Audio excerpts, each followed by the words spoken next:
Ladies and gentlemen, what's going on? Welcome to the show. I will be attending the RapsCon and Raps VIP in Long Beach on August 2nd to the 4th. I'll also be doing podcast interviews, so if you're interested in getting in an interview with me, please contact me via email at allwrappeduppodcast.com. Head over there for more information to set up time and date. This episode of the podcast is brought to you by the 3rd Annual Raps VIP on August 3rd at 8 p.m. in Long Beach, California, right after RapsCon. This event is hosted by the IBOW, Dub.IR, and Rapper Mapper, with sponsors like Orfold, 3M, Avery Dennison, along with tons of additional sponsors, networks, tools, and shops. Raps VIP is a totally free event by the rap industry for the rap industry. Everyone is welcome and all aspects of the industry are respected and supported.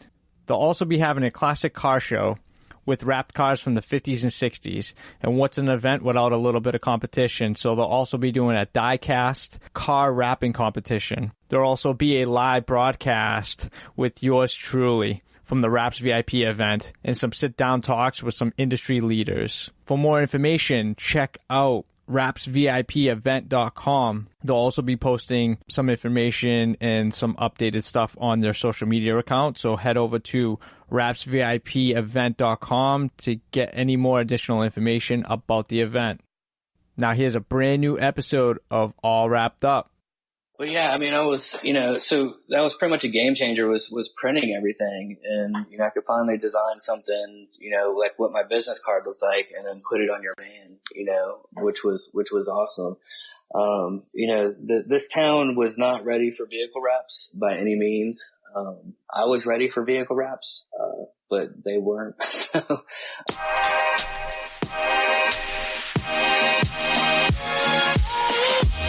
What's up, everybody? Thanks for tuning in to All Wrapped Up Podcast. We'll be interviewing industry-leading rap companies to share tips, tricks, stories, and more.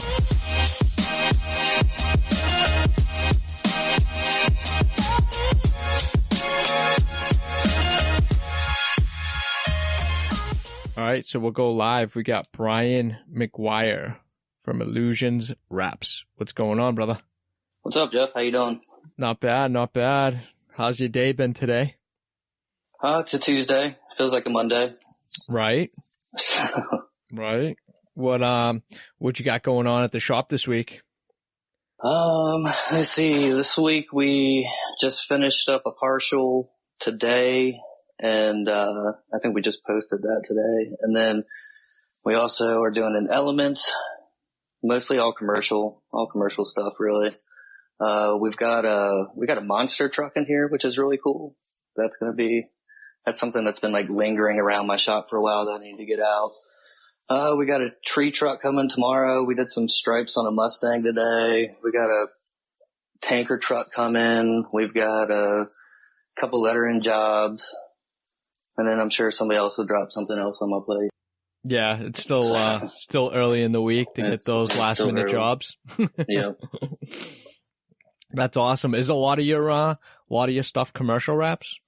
Yeah, I'd probably say like 80, probably more than that, probably 90, 95% probably. Really? Yeah, I mean, just the color change market just isn't really here in our town. So yeah, you're in Virginia, right? Yeah, we're in Fredericksburg, Virginia. We are in the middle of Richmond and DC, right on the 95 chain. Nice. So we're picking up a lot more northern people and southern people commercial wise, but there's exotic vehicle wraps up in DC area and they pretty much like conquer everything, color change up there. So we pretty much just tend to stay towards the commercial and I'm a designer myself, so that's what I love, is designing.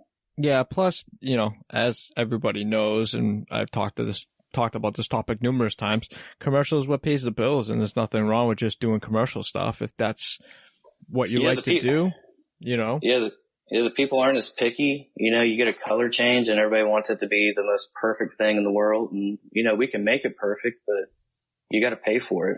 Right. The commercial stuff you can kind of slap on, like the partial wraps.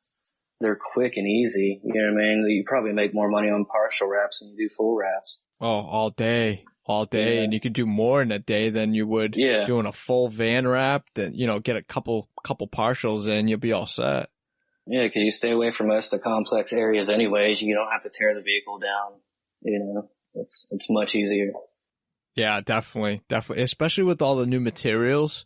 I think it's I know you just posted a photo probably a few weeks ago of the IJ 180, the C4 140, the clear material. The clear. Yeah, that was our first time using it. Game changer for the commercial. Oh my God. Freaking dude, like, how many times I see a van and you've got they try to transition those half wraps or those partials from the cab to the back, and the vinyl is just super white, or they got that solid fade to fade into the cab, and it's just it looks good from far, but when you get up close, you're just damn, or the car's brand new or it's washed. It's the only time it looks good, the whites just don't match, and this is a complete game changer. Yeah, it really is, and it opens up the opportunity for so much more, really, as far as ghost flames and stuff that could be fun. I guess the problem with it though is the price point. The price point is so much more expensive. Yeah. That's all price locked, so you can't really get a deal on it. There's no movement in it. It's just it's the same thing as the 480. There's no price difference. Well, yeah, I know the Fellers doesn't budge on pricing. I know nobody else probably does either. No, I don't even care. I've used it. I used it on my walls in here, and then I won't carry it just because it's not worth. I don't think it's worth saving just a couple $100. So. Right. Yeah, but in those intricate installs that you just want to have it perfect, the fade or the color of the vehicle come through, it's definitely a game changer for us people in the commercial industry, at least. Yeah, and the one that we we used it over pearl. It was a pearl paint, pearl white, and then all the ink just took on all the pearl properties. It was awesome. It's my wife's car. I'm probably gonna rip my wife's car stuff off and redo hers because we got a pearl white underneath that. And she's got an ocean scene on hers with dolphins and sharks and sea turtles, and so it'd be really cool to have that pearl look to it. That'd be sick, definitely. And even with the new laminates too. I mean, you can.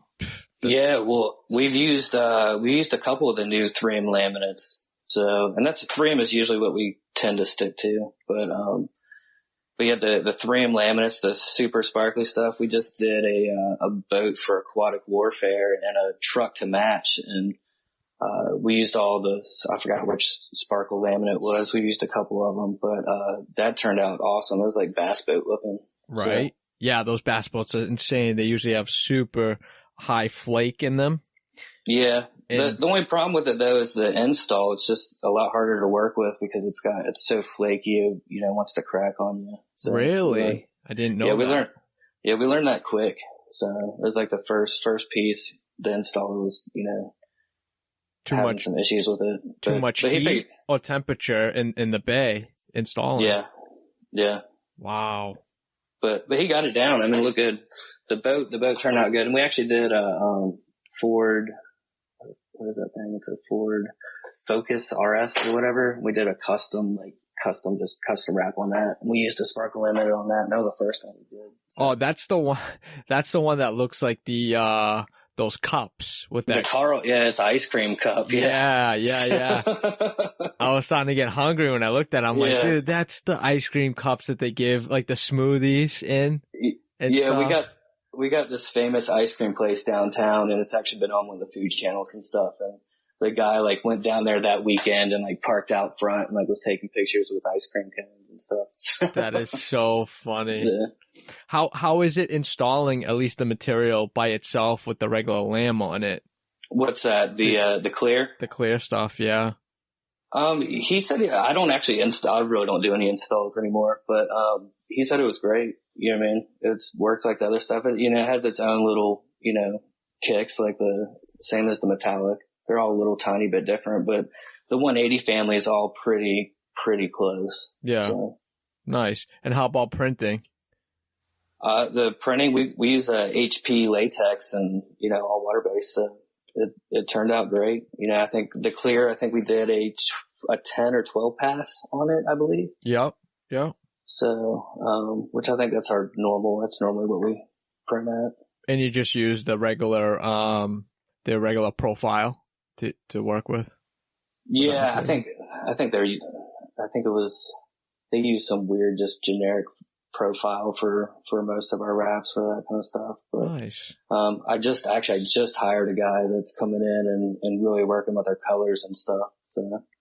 Trying to get that calibrated, basically? Yeah, just more calibrated. We got one of our biggest clients is rebranding again, so we're trying to get all the colors like perfect, and we have to print everything for it statewide. So wow, that's always a good job to do. Oh yeah, I'm not complaining at all. So, but I brought him in just to make sure, because we came in 3 years ago with that company, and they were using somebody else locally. Mm-hmm. And they weren't happy with them, and we ended up getting together and made them happy. And I had a shitty ass little printer prior, and we were just making it work. You know what I mean? But now we got good enough equipment where we're trying to fine tune the colors and play with the big boys. Yeah, definitely.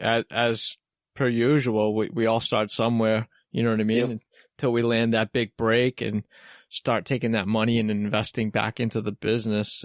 It's a tough gig, Yep. That equipment ain't cheap, No, we're 3 years in now, and everything I have goes completely back into the business. Nice. Yeah. Do you hear a lot of that that saying you don't really make any money until you're like fifth or sixth year? Do you get a lot of that? Yeah, I mean, for how we started, definitely. I mean, we're profiting, you know what I mean? But, you have to profit, so. Right, yeah, but everything's got to go right back in. Yeah, but we're putting it all right back in. So, hopefully with this, big job we have now, we'll blow our numbers from last year out of the water, but we're already blowing our numbers from last year out of the water. We've been growing like crazy. Nice. Well, take me back. Tell me your story. Take me back to how you got into the industry. Well, I mean, I guess ultimately I was going to go to art school in Philadelphia when I was about 18, I guess, because I was out of high school. But went up there, had too much fun. Never actually went to school. Came back here and got a job at a sign shop because I was like working at flipping burgers and making cheesesteaks. Doing whatever I could do. I think I tried just about every kind of job I could do. And then I remember my first job. I was weeding vinyl, and I'm like, oh my God, this is so much cooler than flipping burgers. You know what I mean? I'm like, it's art. It's like art. You know what I mean? Right. Just sit there and just play, and it was from that one job, which I didn't have the job very long, but I started off weeding, and I ultimately had always been using Photoshop since mid 90s. I started when I was 14. That was 94. Wow. And and it was literally, file open. Okay, that opened something. You know what I mean? Go down, figure out what every single button did. It was before YouTube. You know what I mean? So, yeah, YouTube certified. Yeah. So, and all my friends were hackers, and which they actually all are to this day. But and then I played with Photoshop. So. They learned how to hack. I learned how to Photoshop. I still don't know how to operate a computer, but I can do anything in Photoshop and Illustrator. But yeah, so I mean, pretty much did that. And, the first job I made like one sticker. I remember designed one sticker, and, I was probably 19 years old at the time, and, ended up getting fired from that job, over just being a bad employee for the most part. Mm. And then, got another job, in between. I went back to flipping, burgers and subs and stuff like that. And until I found another sign job, and I still didn't really know what I was doing, but I'm like, hey, yeah, I know what I'm doing, but, you know, and I had a digital portfolio, so that was, you know, that blew them out of the water right there anyways. Nobody had that, you know, it was all on paper, but, so I got that job and learned a lot at that place, you know what I mean? Definitely, you know, a lot about, you know, Vector and how to put signs together. They did a lot of ambulances and fire trucks and, you know, learned a lot about that. But that was still prior to printing. You know, I mean, they had edges. I don't know if you remember the edges. They had the edges where you could do multiple colors. And he had this big giant edge. I remember it was like 48 inches or something like that. And he could never really do anything with it. He did a couple race cars, but he was super proud of that thing. And I never actually got to like use it because I got fired from that job too. You know, from being a bad employee, you know, I mean, I was probably 20 years old at the time. So after that, you know, I kind of went back to flipping burgers, cheesesteaks again. And, my one buddy, hit me up and he's like, hey man, my boy's going to paint my Bronco. And I'm like, that's cool. He's like, I want you to come over and like help him do some artwork on the side of it, you know, cause him and I grew up together. So he knew I was an artist and, you know, had made stickers and stuff like that. Yeah. So I went over there and, you know, we were all drinking beer and hanging out and, drawing, like literally like with chalk drawing on the side of this truck. You know, I do this like big, like cheese pattern, Swiss cheese pattern. And like, you know, and then he started laying out other stripes on it. And, he had previously had been working at a big time, paint shop that's over here, which is weird. Actually, this town has like an extreme amount of, very talented, graphic paint artists, stripers and airbrush artists and stuff. So really, yeah. So the like the 90s, you know, the late 90s, early 2000s through here were like everybody had paint jobs. You know what I mean? There was like custom paint jobs everywhere. So you know, so he had learned that from them, and we were doing that with his Bronco. You know, and we just got along and kicked it off. And he had left a shop that he was working at and went in with a guy, and it was called Creative Customs. And, I was kind of at a crossroads in my life of I was either going to, go get a job or, move to Oklahoma and work for my dad. He had a business out there doing, music band instrument repair. And, I just really didn't want to work on instruments my whole life. So, yeah, definitely. You know, I'd already been growing up banging dents out of horns my whole life. So, but, yeah, so he was over there and, you know, he gave me a job and I came in and I was sanding cars and drawing on them when needed. And, you know, whatever he would, you know, the guy that was painting, he wasn't really the best artist. He couldn't draw like something realistic, you know, but he could airbrush something if he had the lines to draw it in. So anything that was like, you know, realistic or anything like that, I would come in and sketch out for him, and he would cut it all out and airbrush. So eventually that place, Creative Customs, was imploding because this town can't handle, a full-on cut, like West Coast custom style shop. That's pretty much what it was. Yeah. You know, just, you know, that was like in the tuner era as well. So, you know, just everybody with Honda Civics, you know, they're all kids. They don't have any money to spend on them. What was that, like late 90s, early 2000s? Early 2000s, yeah. Back when the Fast and Furious was just coming out and. Yep, Fast and the Furious, and we were like laying tens of thousands of pieces of vinyl on vehicles. Yep. Layers upon layers upon layers. Yep.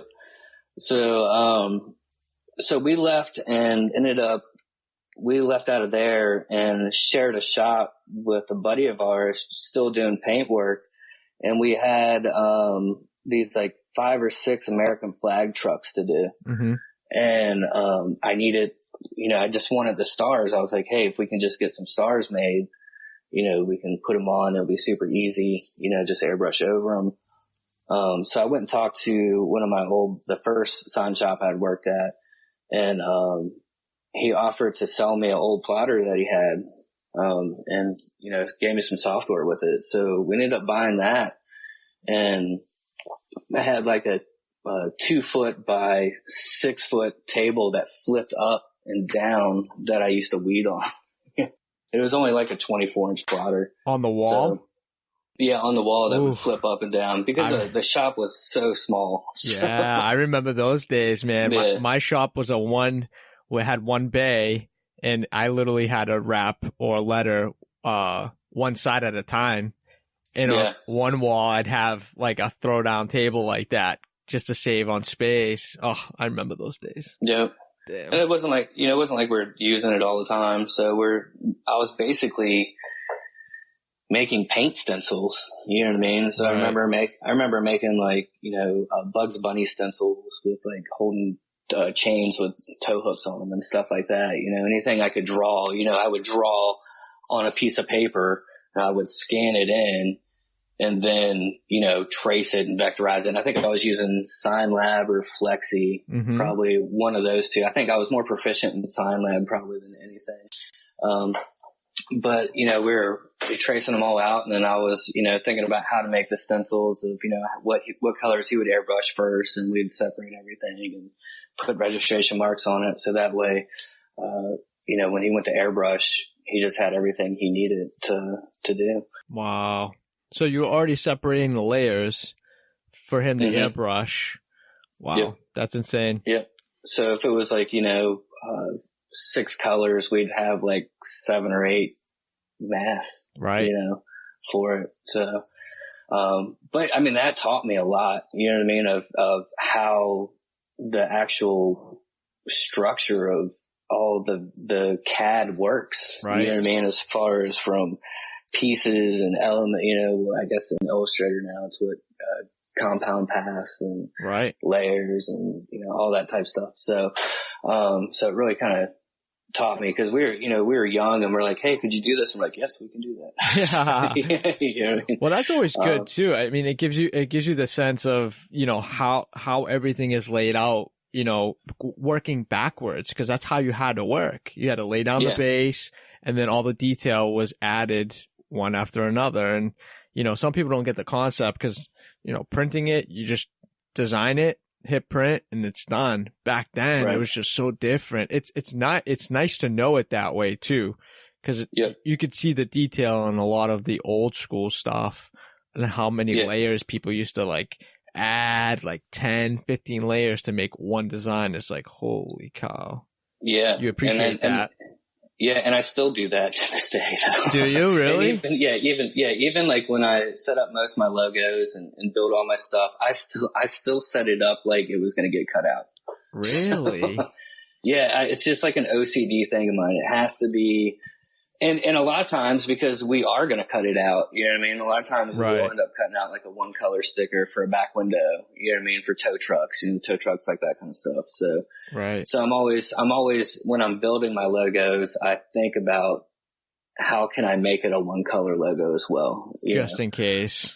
Just in case, because, people starting off businesses, they can't afford, 6-color t-shirt, they can't afford they can't even afford a 3-color t-shirt, so, right. But most people can afford a 1-color t-shirt. So you try to minimize things to where it still looks good. Yeah. I mean, you can always add textures or, what's the way to set up the dots? You know what I mean? The halftones. Yes, halftones. Yeah. Thank you. That was escaping me for some reason. Yeah, you can add halftones to it to make it look like it's faded. It's just nobody uses that type of old school methods anymore as much, No, that's one thing. If you look at all of our artwork, there's probably a halftone in almost everything in our backgrounds. Yeah, that's one of our elements. If it's like a solid color, we'll throw a halftone in it just to break it up. I personally, dude, like your designs and your concepts that you come up with, from what I've saw on Instagram, awesome designs. Very clean, to the point, not too many effects.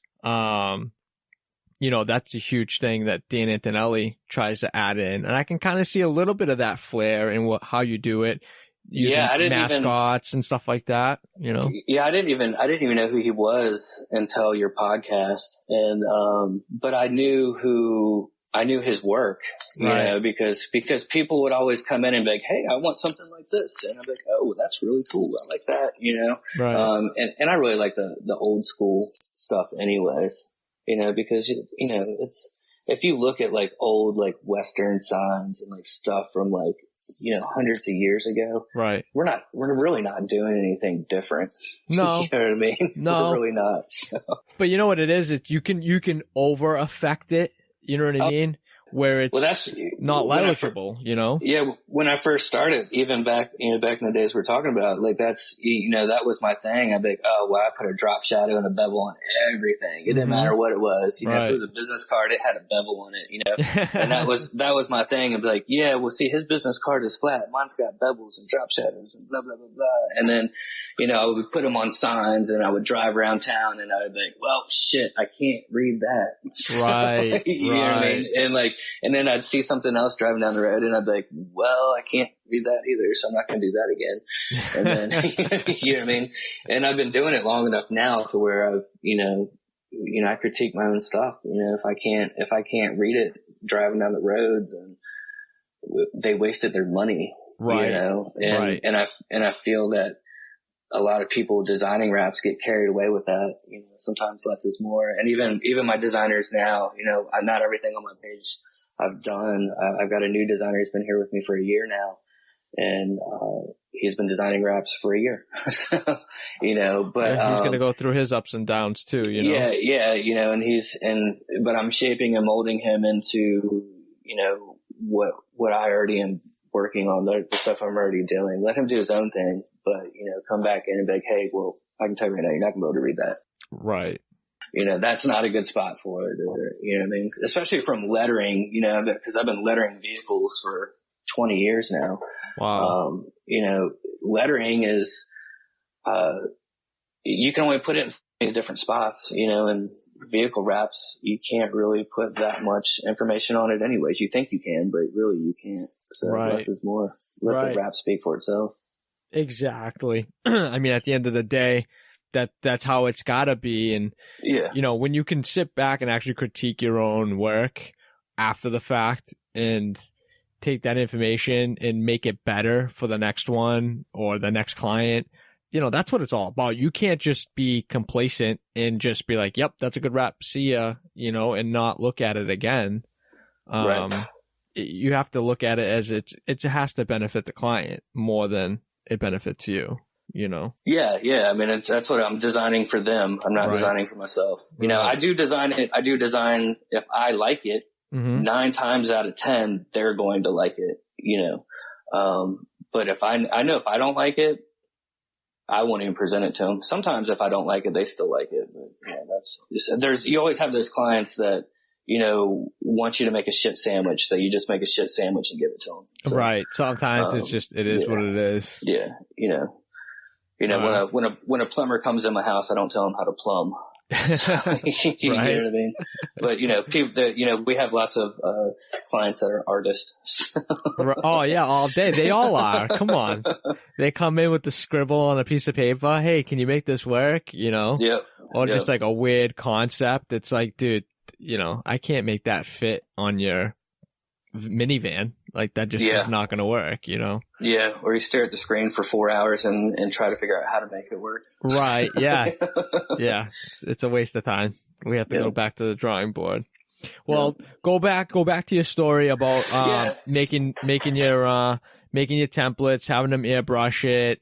And then so we're sharing that shop. We had that little flip up table, bought the plotter, and then we eventually quickly grew out of our buddy's shop that we were sharing. It was only a 3-bay shop and with a paint booth. Okay.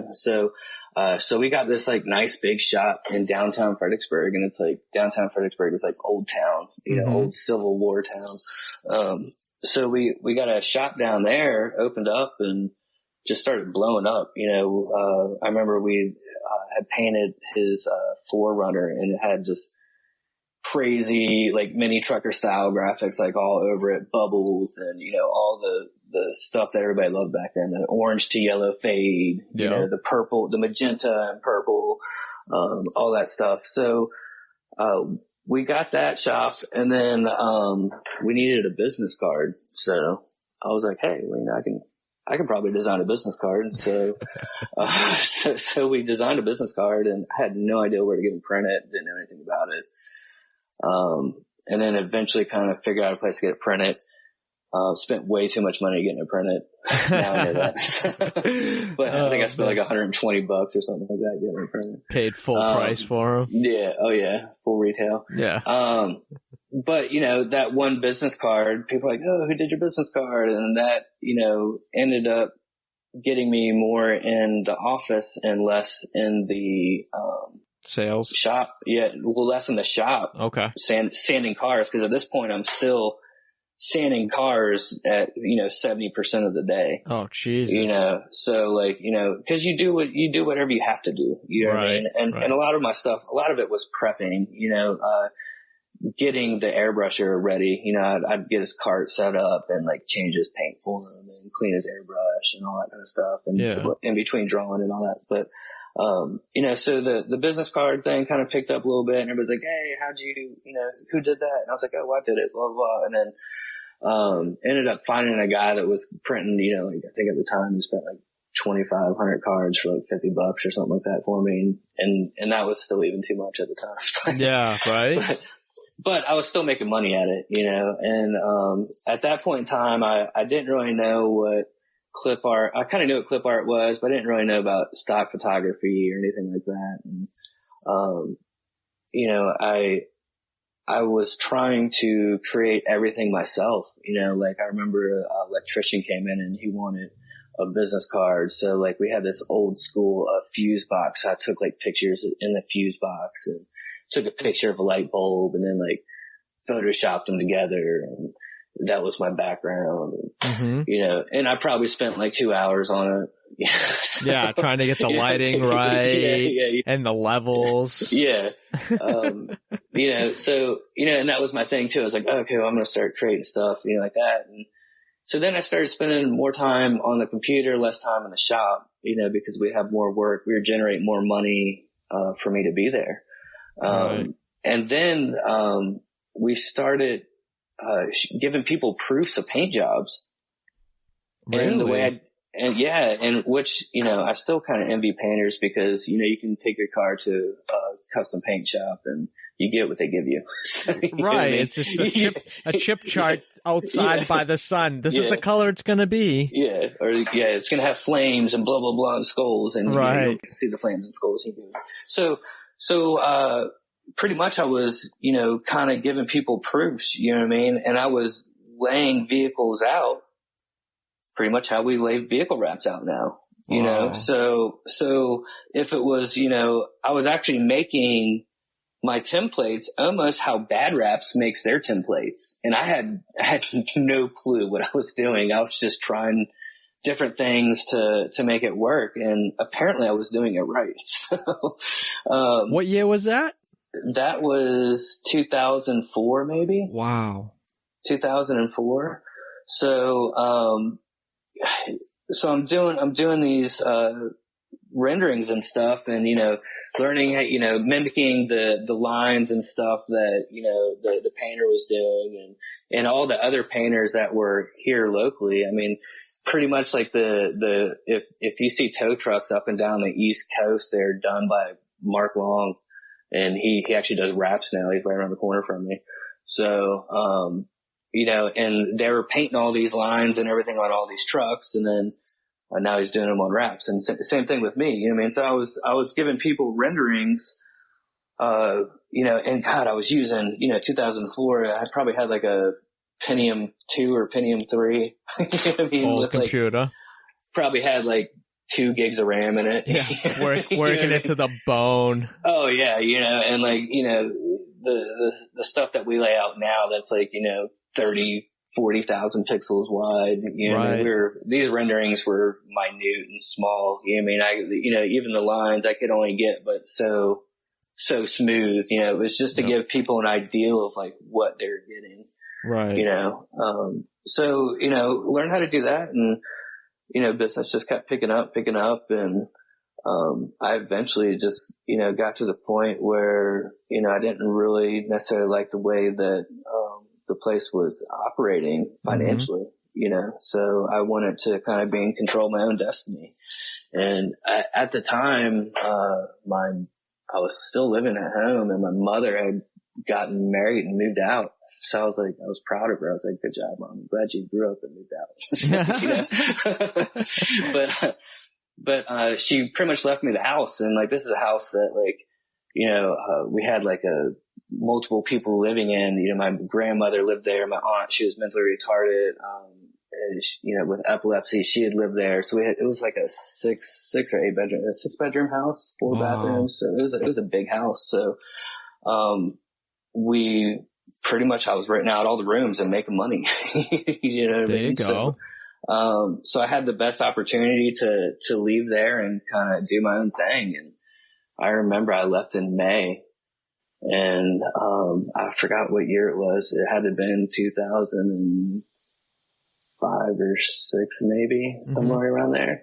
And, I left, and I remember I made like 30 grand, like, in the first 6 months. And I was like, whoa, that's like the most money I've ever made in my entire life. Like, doing it for yourself?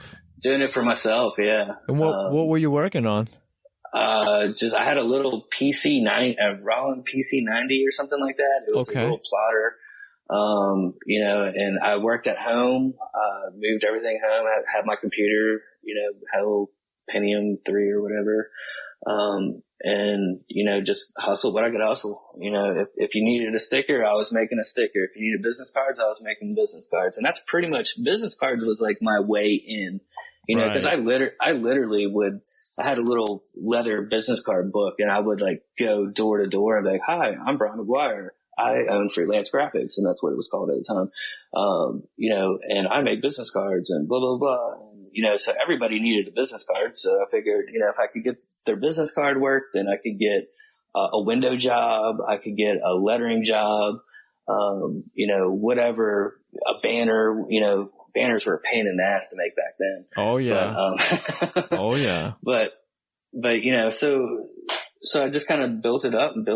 And, you know, one client, you know, I worked really well with them, and they told the next person. You know, I try to treat everybody fair, and, you know, I was definitely doing stuff way too cheap, you know, especially looking back on it now. I'm like, well, I was giving it away. Oh, you were building your clientele and starting something. I mean, at the end of the day, you still made 30 grand in 6 months. You were doing something right, you know? Yeah. And that was the part I was addicted to. I was like, wow, it's like, you know, I could make money doing something that I absolutely loved. I mean, like, you know, I was sitting behind a computer, and which I've been doing since I was 14, really. Right. How did you like hitting the streets and just getting that introduction going? You know, it's so like back then it was great. I wasn't afraid of anything. You know what I mean? Like you know, if you had me do it now, I totally would not want to shy away. Yeah. Like, no, I don't want to talk to you. Yeah. I mean, you know, but I mean, I love people, you know what I mean? I always have, you know, but, you know, even growing up, I was, you know, I always had lots of friends. And I think that's where most of my business came from, honestly, was, you know, I'm a military brat, but I've been here since I was, 12. Wow. So I got to go through most of middle school and high school here. And, you know, everybody I went to high school with, you know, their parents either owned businesses and took it over, or started businesses. And, you know, it's kind of cool because I got one friend, the first kid I ever met here. He owns a tree business, and, you know, we've grown together over, you know, 15 years. I think he started about 15 years ago. So, you know, and he's one of the biggest tree companies in town. Wow. So, you know, but it's just that, you know, the networking, you know, and now that I'm older, it's a whole different, you know, kind of networking. Like even back then I would go to the bar, you know, with business cards and leave business cards all over the bar, and I get drunk and be like, hey, blah, blah, you know, call me. You go to business. Yeah. You know, but it worked, you know what I mean? You know, people would call us the next day, and, You know, it was fun. I mean, it was, you know, But that's how it used. But that honestly, at the end of the day, that was like kind of pre-social media. Yeah, I mean, I don't know what really was out. Maybe MySpace. MySpace was out, yeah, but it was, you know, but it wasn't like it wasn't business. You couldn't advertise on that. I mean, I think my band was on MySpace. You know what I mean? Like, you know, that was what MySpace was for, was band, you know. But yeah, I mean, that was, you know, you had to go out and shake hands and meet people. And you still do, really. I think especially in this business, you know what I mean? You have to, you know, the people that you work with, you know, the business owners, you guys, we all have so much in common. They become your friends. Yeah. Yeah. Cause you can relate whether you're in the same, I mean, you probably wouldn't be doing the same industry stuff, but like a business owner is a business owner, entrepreneur is an entrepreneur. Everybody has somewhat of the similar struggles. So, yeah. It's not easy. Yeah. If it was easy, everybody would do it. Right. Yeah. Right. So to go in and have a decent conversation with somebody where you don't come off salesish, you kind of come off like more like I can help you type of deal. Right. You know what I mean? They're more apt to use you with something like that. Yeah, well, that's I hate being a salesperson. I think that's the one thing I hate, especially in this industry, because like the best form of marketing and advertising is hands down a vehicle wrap. Yep. Period. Yep. For price, everything, you know, and I hate selling people that, because it's what, you know, I'm like, I'm trying to sell them as a friend, not as a salesperson. Like, hey, man, this really works, you know? Yeah. You get, your return on your investment is way greater than doing, you know, 2 doors in the tailgate, you know? Yeah. You know, the phone book, you know, back in the day, people were spending $1,500, $2,000 a month in a phone book ad. Yeah. They didn't care about that. You know? Yeah. They had to spend their and it's funny too, because some of those older guys that do the phone books, they're still doing those phone books. Right. But they won't wrap their vehicles. I don't understand that. Because they're just stuck in their ways. You know what it is? I don't even know. I couldn't even tell you anybody that I know that actually has a phone book anymore, just because technology wise. But even going back maybe 10 years, it was already starting to phase out with the way the internet was going and Google. Have you seen one recently though? They're so small. They're tiny. They're tiny. They're like it's like a Reader's Digest that used to be on the back of the toilet back in the 80s. Yeah. Or a TV guide. A TV guide, yeah. That's so funny. Oh man. Yeah, I mean, at the end of the day, when you're coming in for a service and they're coming in for something and you can relate to what they want and tell them, hey, listen, a wrap's going to be the best benefit. I think it's almost like when they go and buy a car. It's like, okay, I'm walking into a Toyota dealership. I'm not walking into a Ferrari dealership. They get sticker shock. You know what I mean? Right. Because they still have the mentality of the old way, like, oh yeah, I can go get my truck lettered for, you know, $400, and then they walk in, you're trying to sell them a $3,000 wrap job, and they're like, no. I know when their mouth drops, I'm like, well, we can letter it for $400. Right. But I mean, you try to give them all the benefits. You try to have literature to try to, you know, be knowledgeable in what they're getting and how it's going to return their investment around, you know what I mean? And create awareness. I mean, it's almost more of that than anything. It's like, hey, you know, there's 5 plumbing companies around you. They all have the same shit. Why wouldn't you want to stand out from what they do? You know what I mean? And I think it's more the older crowd, the older generation. You know what I mean? It's hard to get them away from that, but I see a large spike when it comes to like newer businesses. They're like, yeah, I want a wrap. I don't care what it costs. Like that's exactly what I want. And it's an easy sell for them. And it's so great that the market's going that way. You know what I mean? And it's because it's the newer generation that are starting businesses and understand the value of today's marketing. Right. You know? Right. You know, the old school guys knew what worked for them in the 80s and 90s, you know? Exactly. Exactly. So, all right. So take me back. So you're knocking on doors, you're getting all these businesses, you're doing Yeah. So business card design and you got a small cutter going. What do you got? Yep. What do you got going on after that? I think I was working out of my house and then started getting busier, to the point where I was like, well, I'm generating a lot more money and, it'd be a lot more convenient if people had a place for me. Right. And my company was called Freelance Graphics for a couple of reasons. One, because we had a newspaper in town called the Freelance Star. So I figured that made people feel comfortable. And then the other reason was because I was freelancing to all these other t-shirt companies and stuff in town.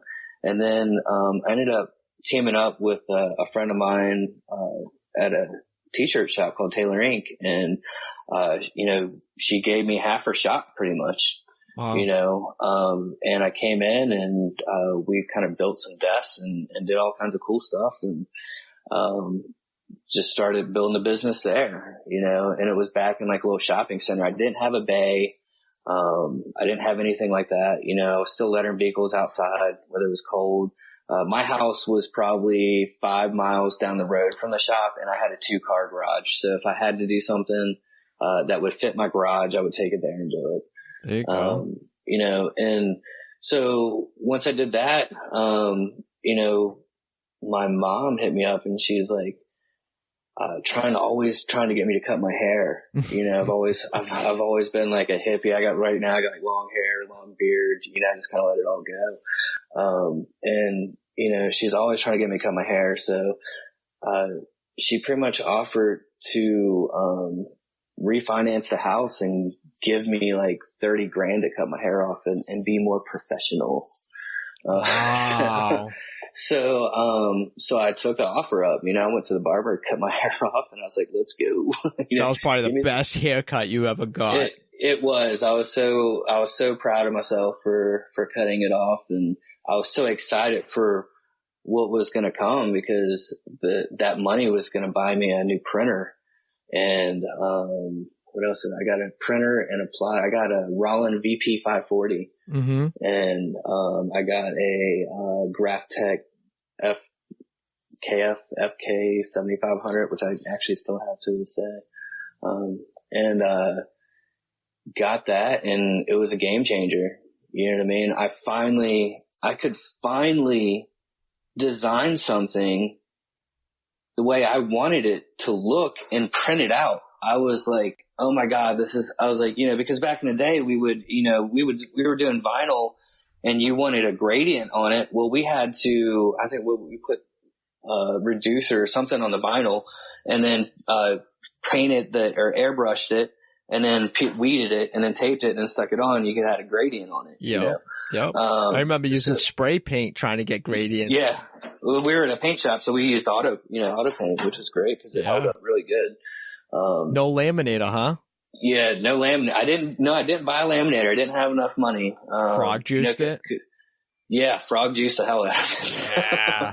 Love those fumes. Love those fumes. So, but it was a complete game changer. You know what I mean? I was, I didn't care that I had a laminator I was still using calendar film and, whatever was the cheapest thing, I was still in that realm of, doing whatever I could do to make whatever I could make. I still always stood behind my work even then. If something failed, I'm personally a high school dropout. I never finished high school. I did get a GED. I'm horrible at spelling. And I remember my whole career in school, they're going, you need to know how to spell. But I'm like, I'm going to be an artist. I don't need to know how to spell. And little did I know that, I was going to deal with words all day long. Right. I'm the same exact way, man. I usually have people double check my work. I'm like, I've been looking at this way too long. I know I'm missing something. Yeah. I mean, I use spell check. You got to stay in the habit of using spell check. But, but if I misspelled something on something and somebody wanted to bring it back, and even though they proofed it or whatever, I would still fix it. Even to this day, I would, because it probably is my fault. Now, if it's your website or something like that, I don't know your website, so you should check that. So, you know what you just sparked a crazy thing I saw the other day. So I was looking at one of my buddies' vans. He's like, hey, take a peek at it. I want to redo it. And I'm like, why? It looks pretty good. He goes, look at the small lettering. and they had forgot, it was like, I don't know, something about creative, and they forgot the I. Dude, I shit you not. They took a fucking Sharpie and drew an I in there. Drew an I. It must have been the craziest shit I've ever seen. I'm like, dude, they didn't even just like print a patch. That would have even been more acceptable than drawing an I with a Sharpie. Sharpies are your friends in the print world, though. I guess sometimes. They used to be, not so much. Yeah, I know. Right? I would never sharpen anything anymore. I'll reprint whatever now. Just pull out the drawer full of Sharpies. Yeah. Like, don't worry, I got this. Yeah. But yeah, I mean, I was, so that was pretty much a game changer was printing everything. And, I could finally design something, like what my business card looked like and then put it on your van, which was awesome. This town was not ready for vehicle wraps by any means. I was ready for vehicle wraps, but they weren't. That's a hard sell. You know what I mean? Yeah. Especially when you don't have that type of technology. Like in your area, it's just like you're trying to sell something that's completely new and foreign to people. And, how many people are in your town? Man, I don't even know. It's growing like crazy. It's growing like crazy now. I couldn't even tell you. Yeah. It's a small town, but there's a lot of people here. But we have a lot of we're a weird town because we have we're like Northern Virginia pricing, but we don't get that pricing down here. Like it costs almost Northern Virginia prices to live down here, but we can't charge. Like the overhead of my shop is ridiculous. Really? Everything. Yeah, it's crazy. So, but I love it when the Northern people call me because I know that I can get, $5 more linear foot, Yeah. Yeah. So, which is always nice. And we're getting a lot more of those people, coming from up north and down south. So. Nice. So let's go back. We keep on skewing here a little bit, but yeah, I don't mind. So you're cutting your hair. Your mom's giving you $30,000, which is the most expensive haircut I've ever heard of. Yeah. Yeah. So, and that, like I said, that pretty much changed everything for me. At that point, my brother was working with me too. And I think that's one of the reasons why she also invested so much money into the company. But I sent my brothers, actually, before I sent my brother to school, we, ended up getting another shop right after that because I had too many vehicles. I was doing now that I had, I was actually putting cool stuff on vehicles now. So everybody wanted to, come use us. So, we ended up getting a shop like a couple miles down the road and it was just a bay, 2 bays. And, it had a nice high door so we could get, a box truck or whatever in there. So I was working at one shop and he was working at the other shop, and then I sent my brother to an Oracal wrapping class or something like that. Cause I think that's what we were using at the time. He went to the class and learned how to wrap and came back and tried to show me and I just fucked everything up. I remember because we bought after we moved the shop, we had bought a laminator. Well, actually we had 2 shops and then I split ways with a t-shirt company because having 2 shops was just way too much. You know what I mean? We're too small to be having 2 shops. So I moved over there with him. We just had 2 bay doors. I didn't have a front door or anything, So I had a buddy of mine come and actually build a door in one of the bays. So we had 1 bay to letter in and 1 bay with printers and a desk and I would design and print and do everything right there. Production room and all that stuff. Yeah, it was all one room. Wow. And, started getting more vehicles and, my landlord there was like, hey, you guys should move over to this other unit and you can still keep the bays. And, so he talked us into doing that. And we did that and brought on some more employees. And, I had to been in my mid 20s, 26, 27 probably. So it was 2006, 2007. And I didn't know what the hell I was doing. You know what I mean? I didn't I had a good accountant, but I didn't listen to him. Yeah, we never do. You know what I mean? So I was screwing up left and right. We're young. I was in a band. We're, partying, having fun. Business, I was always dedicated to business and business hours, but my business hours were like, 10 a.m. to 6 p.m. because I couldn't get up any earlier than that. The joke for me was, he does amazing work, but don't call him until noon. Oh, Jesus. But as long as you call me after that, I was fine, so it was a rough road from not knowing how to run a business properly. Had employees and everything.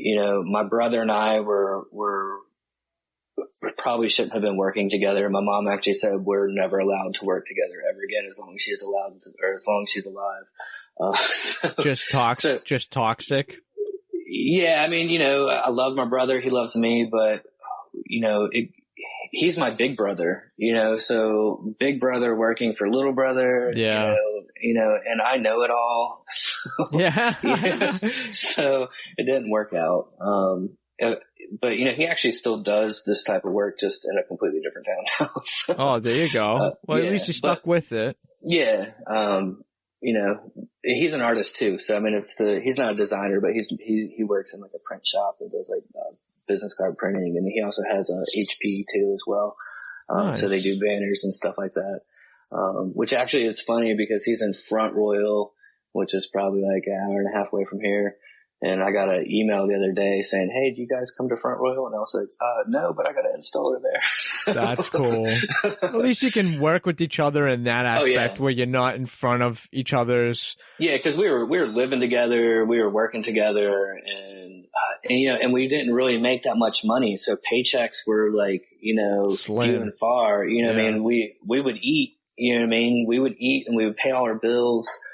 But, as far as like having your own money, that was really kind of like, didn't happen. Yeah. You Extra. know what I mean? Yeah. It sucks. It sucks. And I was in control of all the money. Mm-hmm. So, if he wanted money, he had to act, I would always give him money, but, we didn't actually do paychecks or, anything like that. So we just kind of made what we could make and do what we could do. Right. But I think back then, if we did like $1,000 or $1,500 in a week, we were like, jumping for joy.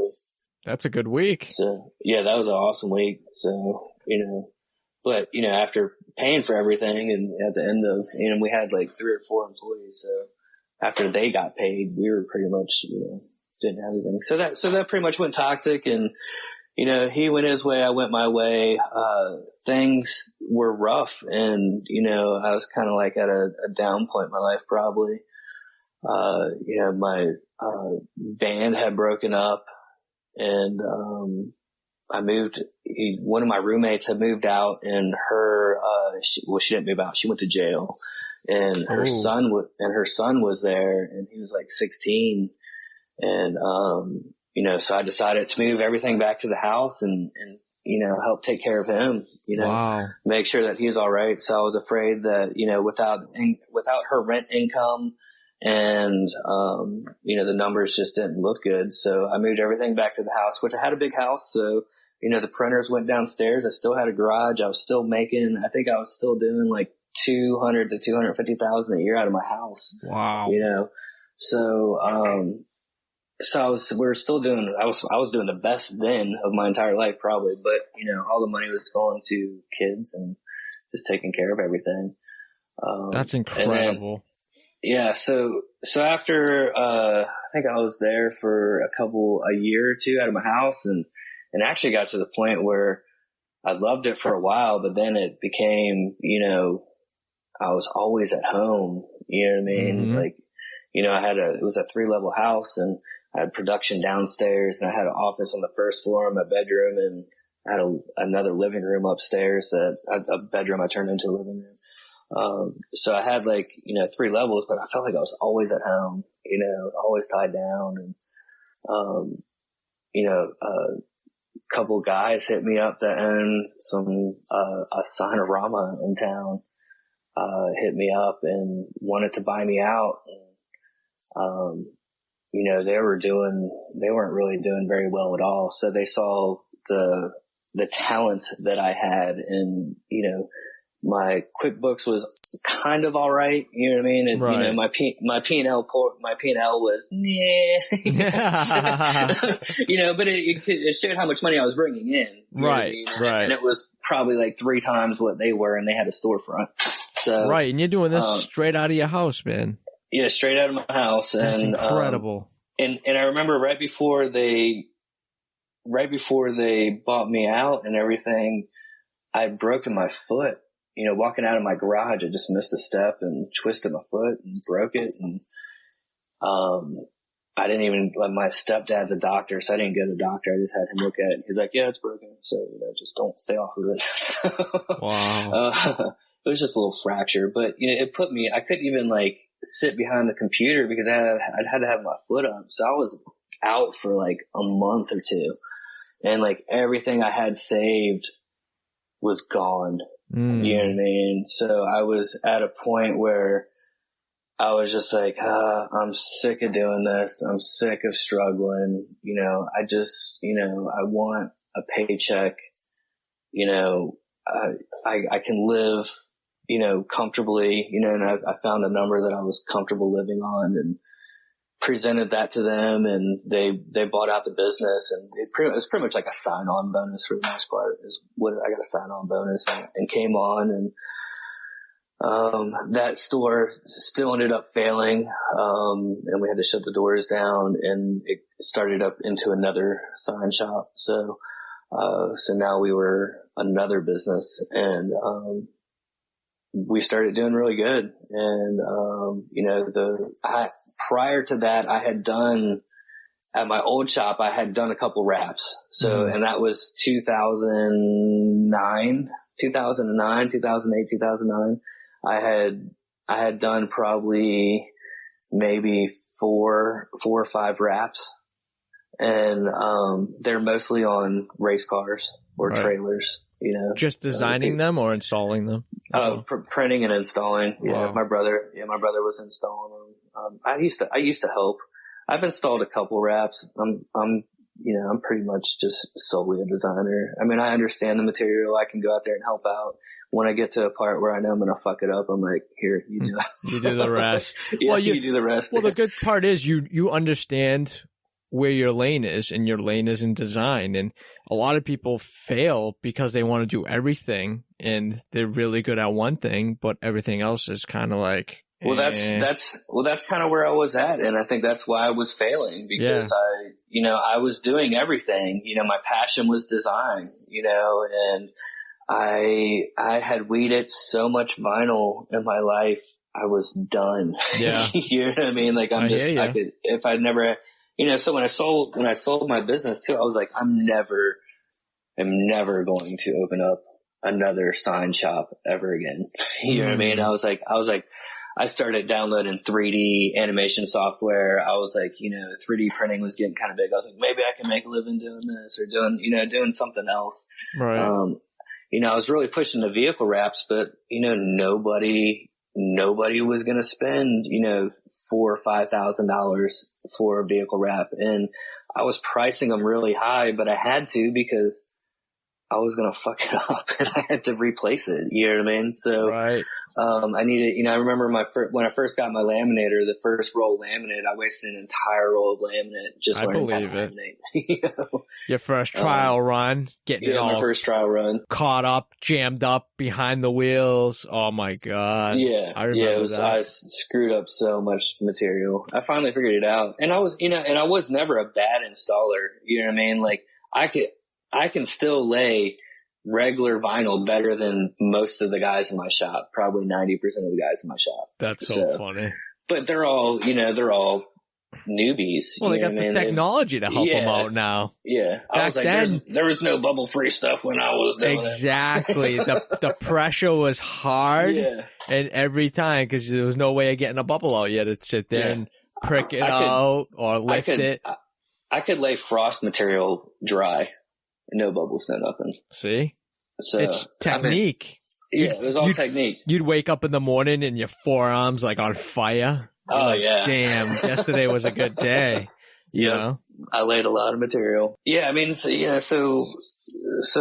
everything kind of ended up happening, and I, ended up selling the company and pretty much sign-on bonus. And then so the vehicle wraps in town, I remember the first week I was there, I sold a vehicle wrap to one of the people that I've been trying to sell vehicle wraps forever. And I thought to myself, well, shit, man, like if you would have just bought that vehicle wrap like last month, I would be all right.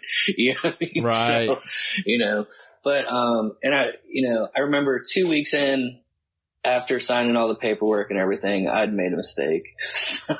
Really? I realized that, I can't work for somebody. Mm.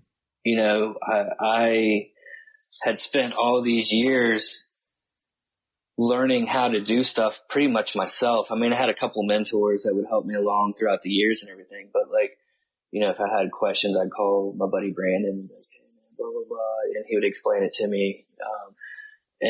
But for the most part, I figured it all out. And then once I started working for somebody else, they had no clue what they were doing, and they were relying on me.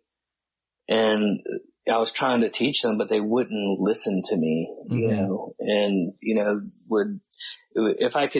I learned years down the road that if I made it their ideal, that it would be fine. But if it was my ideal, it was never right. So, but throughout the years of working for them, the vehicle wrap business exploded,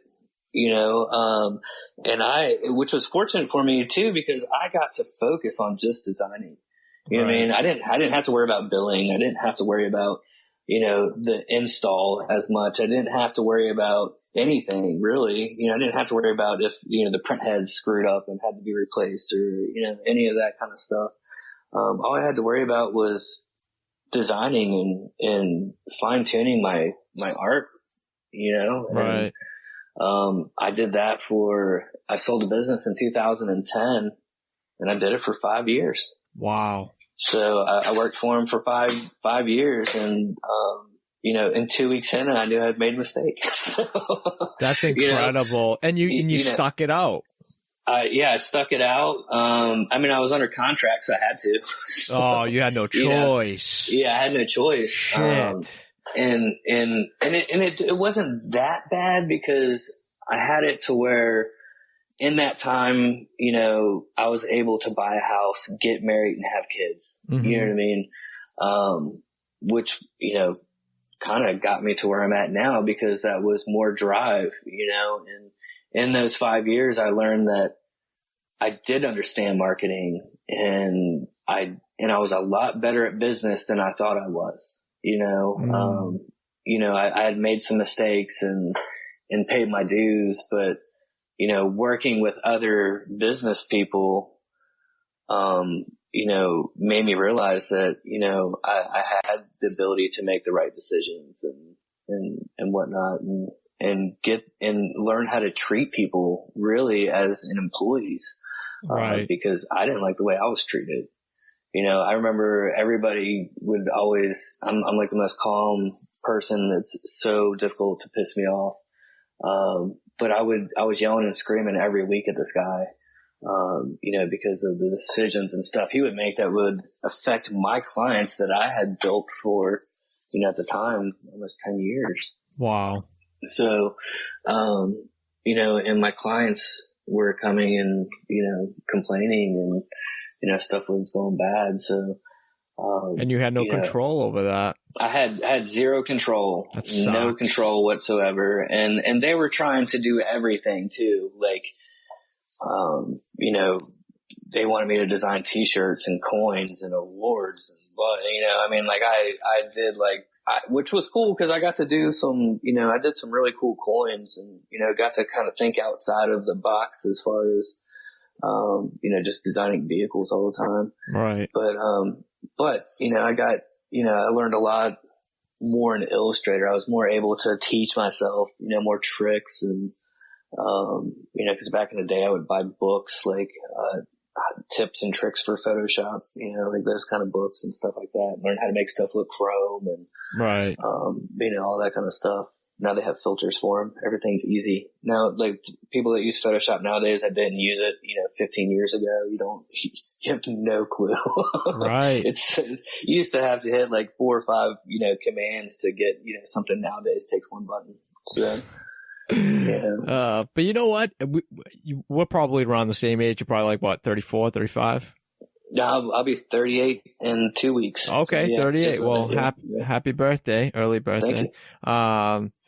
So you're about probably 3 years older than me. But at the end of the day, like looking back now, I think our era is probably the best era because we got to see a little bit of the old. Oh, and then all of this new shit that's coming out, it's like we're kind of spoiling ourselves now, you know? Definitely. I agree with you 100% because like we got a taste of the 80s and the 90s. And like I said, I was in that tuner era. You know what I mean? I was putting stuff on backwards on the other side of vehicles. You know what I mean? Like doing, layering, logos that would stretch across the thing. It's like now when they do all the guys that do the crazy, and I completely love it, the knifeless tape and all that. And it's cool, but I'm like, I already did that like years ago. So right, exactly. with regular tape, you know what I mean? Yeah, with calendar oricals. Man, you put it on wet because you didn't want to get bubbles. Putting it on wet, sliding it around. Yeah, using the clear transfer tape so you could see all your layers. Yep. Those were the days, man. I don't regret doing that. I would actually love going back to that, and just, how you look at like the old sign painters, like they used to paint the shit by hand, and that's a craft. I think the shit we were doing like then, like mid 90s, late 90s with the layers and the custom graphics and only using calendared films. Yeah. That's a fucking craft in itself too, man. Yeah. Yeah. I mean, it's, there's a big scene around here for a while. And I remember there was a guy up north, I think he's down in Florida now, Redline Designs. And, he would always do some awesome stuff and like, he would get paid for it. He would get, like $1,000, $1,200 to do it. And then like, I'd have the guy come in and be like, hey man, I'll put your name on my car, like, right. It's like, I'm going to spend like, 12 hours, from designing it to cutting it out to applying it, all the million pieces. And, I could never get anybody to pay me for it, so I never really had the opportunity to really shine, you know what I mean? And, do something that was just awesome. Cause it was always in me. I just need the person to pay me to do it. Yeah. I mean, I think that's a case for every next new client we want, you know what I mean? Just like pay me to do it. Yeah, the cup one, the cup car, the one he said looks like a cup. Yeah. He came in and I'm like, I've been waiting for you to come in my shop. It's like I've been waiting for somebody just to let me do something completely off the wall and different. And, of course he had something, that didn't look like that, but that was kind of a blotchy style wrap. Right. And he's like, I kind of want something like this, but with these colors. And so then it ended up looking, like the ice cream cup, but it was cool because I was like, oh man, I've been, it's like, every time somebody like that comes in the shop, it's like, oh man, like we've been waiting. Like we just had a guy come in and he wants like this like cyborg, crazy like gears and like cords and, just glowy stuff and shreds and all that stuff. And like, I let my other designer do it, and it turned out amazing. We haven't got to wrap it yet, but the design is amazing. It's like those clients, I love it when they come in and they want something so different and are willing to pay for it. Right. Something out of the box. That should be a good slogan. We've been waiting for you. Yeah. We've been waiting for you. That's perfect. Yeah. I mean, not all of us get to do like the fun kind of, real, well, let me put it this way. We don't get those clients that come in and be like, listen, this is what I want. You have free reign to make it work. You don't get a lot of those very often. Usually they come in, they kind of know what they want, and you just bring it to life for them. But I like the ones that have no idea what they want, and I can tell them what they want. I'm like, this is what you need. This is what you need. I've been waiting for you. Come here. You've got like a whole folder full of stuff. You're like, listen, let's just go through the folder and just tell me what you like, and we'll make another folder. I do have some clients down the street. They're called Big Snatch, and they're a Jeep company, and they bring me their Jeeps, and they don't even want a proof. They don't want anything. Snatch. Now, are they in the like powerlifting? Yeah. Like the 4x4 Jeeps and all that kind of stuff. So that's so funny. They lift them, and their logo's got a big snatch, a hook. Yep. Yeah. But it's funny too, because like when we got the shop, I drove past them, and I'm like, we're right down the street. I'm like, oh my God, Big Snatch. I could do so much with that. I was like, you gotta be kidding me. I was like, they got a fucking giant set of nuts on them. Yeah.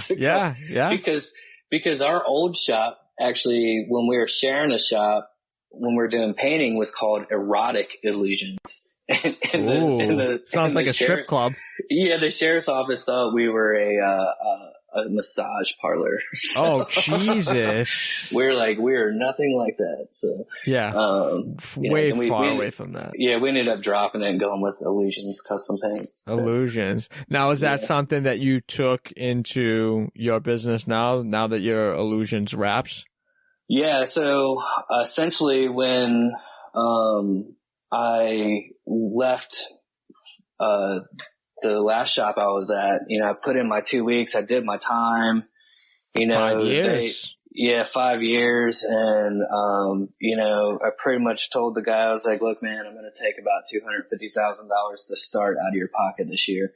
And, because he was kind of being a dick to me. So I was like, I'm going to take all the business with me that I can, essentially.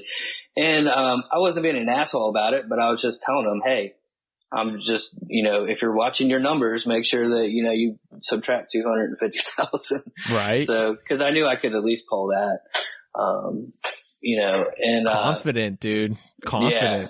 Well, I mean, I've got enough clientele throughout the years that just kind of stick with me, And, it's almost like having a good barber. You kind of go where he goes. You know what I mean? I've had the same barber for years, even though I don't get my hair cut that often. But when I do have to get it cut, I go to him. Is he the same guy that got you that 30?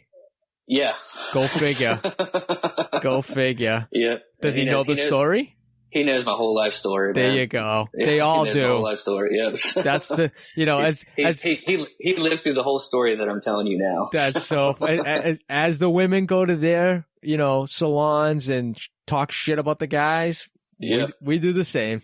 Yeah. I just don't go it's nice because he'll trim up my beard and my son. I go take my son to get his hair cut there. So. I try not, once I can't pull my head forward and I'm leaning back on a couch, that's when I cut my hair. There you go. So, I don't let it get too long, but my beard is a little crazy. Nothing wrong with the long beard. My bearded friend.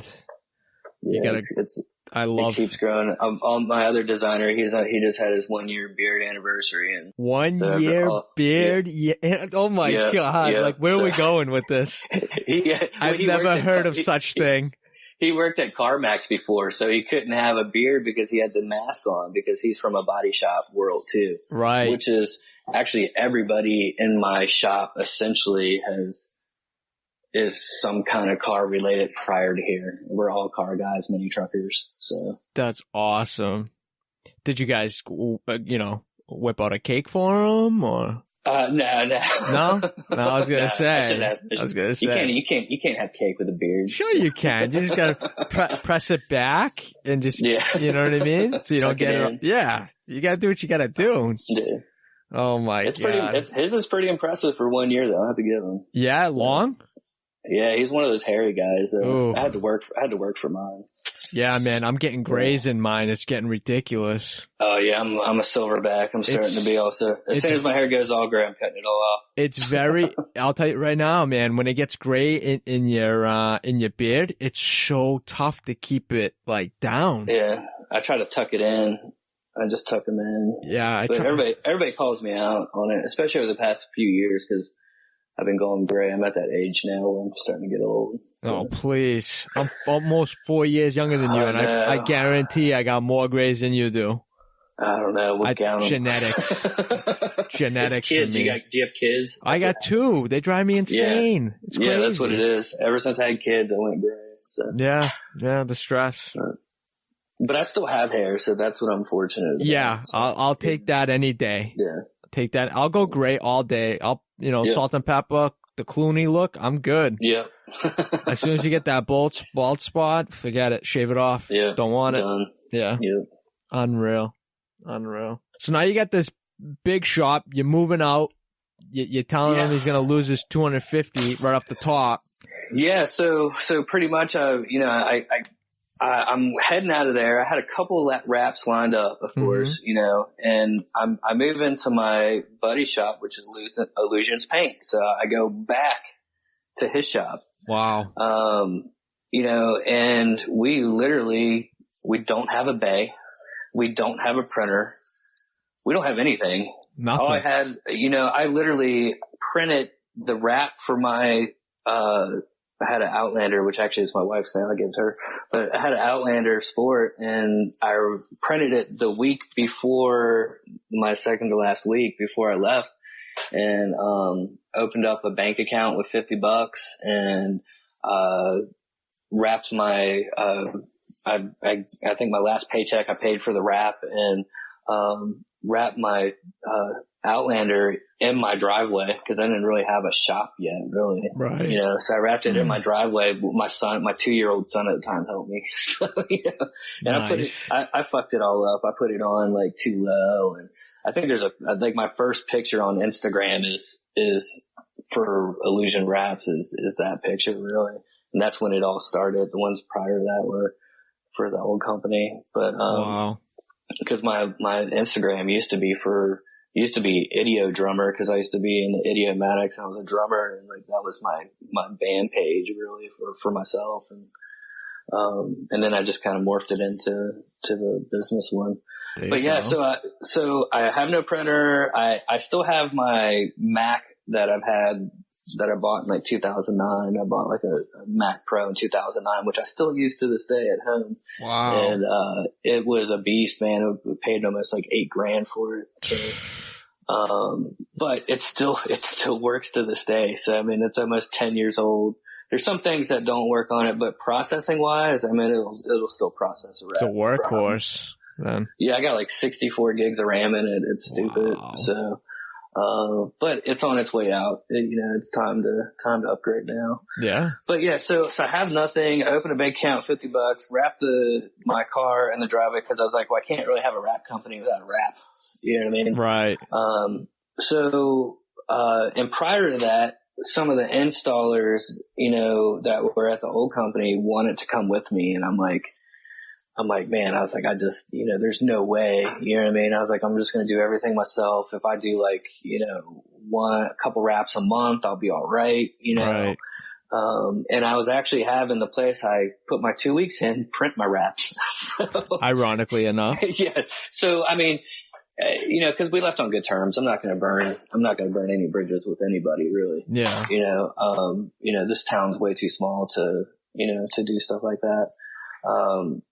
So, he's to him, at least he's getting a chunk of that money anyways. He was getting, I think like $5 a square foot or something like that to print it. So, which isn't bad. No, which isn't bad. I was making money, and, he's I doubling. I didn't have to worry about printing anything. I didn't have to worry about anything. I designed it, and I did most of that from home. Right. And then, when I needed to wrap, I would actually come into my buddy's shop and we would clean out a space and then start wrapping it. And I had another outside installer that would come in and help me every once in a while. Which I lost a bunch of weight after I quit, cause I quit smoking when I had kids and I gained a bunch of weight. And then when I quit the business, when I quit working there, I was like running around and like, doing everything. So I was like back to my normal weight, which I'm not anymore. Now I'm just designing. There you go. But So we had like no bays, no clean bay. I mean, one shop had grease and mechanical shit all over it. And the other shop was, a paint shop with body dust and everything, so every element that was against us was against us. Yeah. You don't think that's ideal? Yeah. It worked. I mean, that was my thing. It didn't matter what it was. I was always going to make it work. You know what I mean? With all that stuff, you could just wet the floor and kind of keep the dust to a minimum. That's exactly what we would do. We would throw water down on it. That's the same thing we used to do with paint. You know what I mean? A lot of times we would wrap in one of the paint booths. You know what I mean? So we'd close off the paint booth and then just actually wrap inside of that. That's perfect. Which was cool. But it got to be a mess. The wintertime, it didn't have any heat. I don't remember how many times I punched through a wrap, it being too cold and just shatter on you. Yep. You think you got it and it's a good temperature. And snap. And then it's always in a spot that, now I got to reprint, an 8-foot bed. So, so it's like, and then, we didn't have a printer. So, if we screwed something up, we had to wait for the print, blah, blah, which would take forever. And then we got hooked up with, a petroleum company and, they had, they're rebranding. So we kind of got in the middle of that, and that pretty much got us a printer and, got me enough money in the bank account to keep, flip. My buddy had an old printer. He was buying a new one, and he kind of let me put some money down on that one and make payments on it until I had it paid off, because, I had this contract. So I was going to do all right with it. Wow. And that one contract just made it, and we built a really great relationship with that company, and, and they're actually rebranding now. That's the company you're doing? Yeah, that's the one that we're redoing now. And, wow. and before they were using a couple of different companies. Now they solely just used us. So now we're redoing all of their entire fleet, which I didn't get to do their whole entire fleet last time. I just got a little portion of it, right? And it made us who we are, That's awesome that you can go back and now you're rebranding the same company that's got your kickstart. Yeah, and it's great too this time because, the trucks these petroleum trucks, they've been lettered so many times, and there's wording and shit on the side. You can see like 3 or 4 different versions, and now they want to wrap everything. So, which is great. Right. So what are you wrapping? Like just like the oil trucks, the gas trucks? Oil trucks, propane trucks. We'll do the propane the 40-foot trailers. We'll be doing those. Their whole fleet, and I mean they're not just around here locally. They're like all over Virginia. We got a couple big fleets like that now. That's awesome. Then you get the maintenance guys trucks. Yeah, all the maintenance. Yeah, I forgot all the crane trucks, all the everything, the vans. I can't really tell you how many vans I did. And we got to the point on our Instagram where it was like so much like coral stuff going on, like petroleum stuff, that we had to just I was like, I'm not even posting it anymore. So, yeah, it's a lot of money. A lot of money in the energy, oil, propane, gas. A lot of money in those contracts, and right now is a great time to snatch one of those. It's that. That if you can get that, then it's what you need to survive. Really, as a wrap company, you got to have those big fleets. Absolutely. If you want, and you got to cater to them too. Like if you want to drop it off now, drop it off now. That's the shit part about it, to be honest with you. That was the one thing I hated. I had one, excuse me, I had one local petroleum company, kind of like same deal, gave me a shot. I ended up getting their work from outside source marketing company that was doing the designs, and they needed a wrap company to actually, produce them and install them. Right. So I ended up getting that, and you know what? It was good for a little while until things got like weird, where it was like, hey, I'm gonna drop off a truck this afternoon. I'm like, whoa, like I don't have you in the schedule. I don't have any designs. Don't drop anything off at my shop because I'm already packed. You know what I mean? Right. And, it was just the neediness. Like, I get it. Like, you do have to cater sometimes, but when they almost feel like, and I had a kind of heart to heart conversation with the actual owner of the business from like, guys owned it for like 50 years or some shit. And I had a heart to heart. I'm like, dude, I can't do this no more. Like, this dropping off the same day and like want shit done in 2-3 days, it just ain't gonna work, you know? And at that time, I've already been doing this stuff for like 2 years. It's just stressing me out, you know? You don't need that type of stress. And dude, that was the best thing I remember it was the day before like Thanksgiving, I had it. And he's like, oh, I got 6 vehicles that need to get done and they have to be done within 30 days. And I'm like, dude, listen, unless you guys are cutting me a check today, I'll make it happen. But I ain't waiting 30 days on this type of like turnaround. You know what I mean? It's not fair to you. It's not fair to me. Yeah, I mean, a lot of those jobs you got to invest. It's a lot of money in material. Yeah, it's no joke. It's no joke. I did like fleet jobs are no joke. I sent like 25 or 26 kits of U.S. Navy police kits to California. Yeah. And, like, took me like almost 2 months to get paid on it. It was like, oh my God. And thousands. Reflective is not cheap. Right. I know, man. I mean, come on. I mean, you know, everybody knows how much a roll costs. You spend it anywhere between $1,200 and $1,400, give or take. You know what I mean? And you got 6, 7, 10 trucks. Do the math. I mean, you could spend 10 grand easy on material, and then you got to wait 30, 45 days, sometimes 60 days to get paid. And then the fleet jobs don't pay as well. No, they don't. It's more quantity over anything else. And, you know, if you don't have that revenue, that could sink you very easily. Very easily. And that's the difference between the big guys and the small guys. You either have the money to put up front and hope to God you get paid on that 30-day mark because payroll's already maxed, you know, costs of running the business is already dwindling. I mean, you gotta have that money, and you really don't have that money till you get to that 6, 8, 10 year mark. Right. You know what I mean? Unless you have money, you know, you come from money or you have money from, you know, whatever. Or investors or something like that. Private investors or whatever. Because even in this business, I mean, you get like a $20,000 payout on a job, and the money goes quick. Oh, you know yeah. I mean? Because, material and tools that you didn't have. I mean, that's the thing about this business is we started, like I said, with nothing. Right. You know what I mean? Absolutely nothing. And the petroleum stuff helped us, and that gave me a taste of the fleet stuff, you know, and the fleet stuff. I was like, I had a guy in my back pocket for a long time that does radio installs, and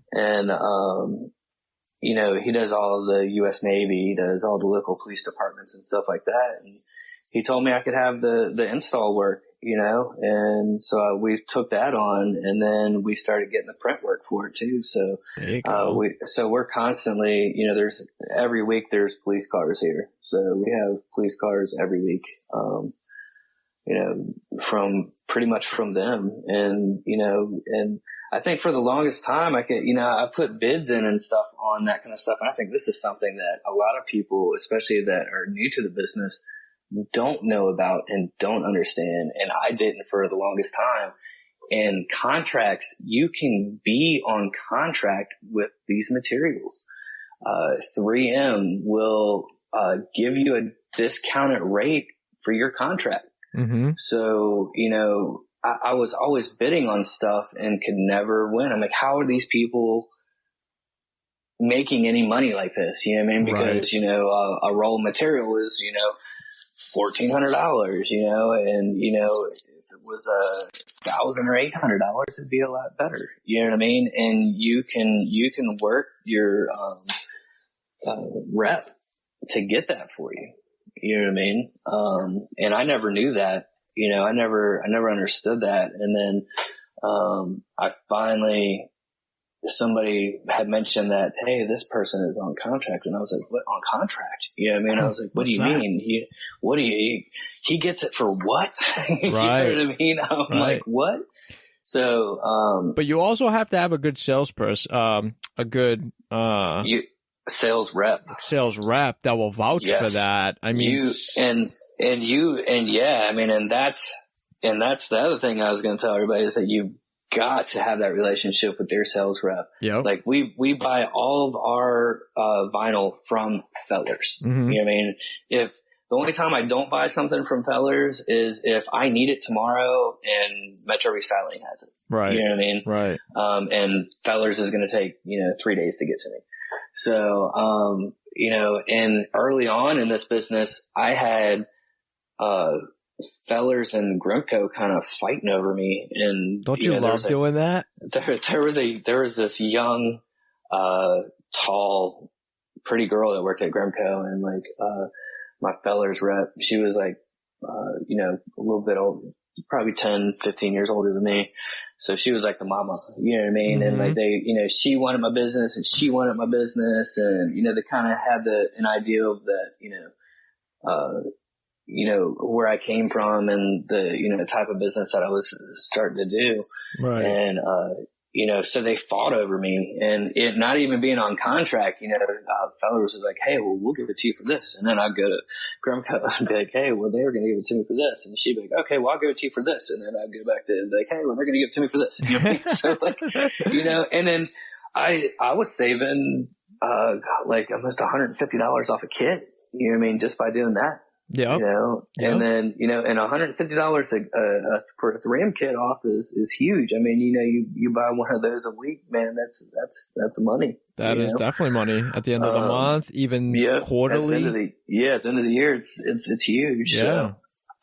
So, I started learning about this contract thing, and, I was able to, land the contract with the Navy and everything and get my material cheaper, and I was able to be competitive finally, and I was like, sweet, now we can do this, so now, we started.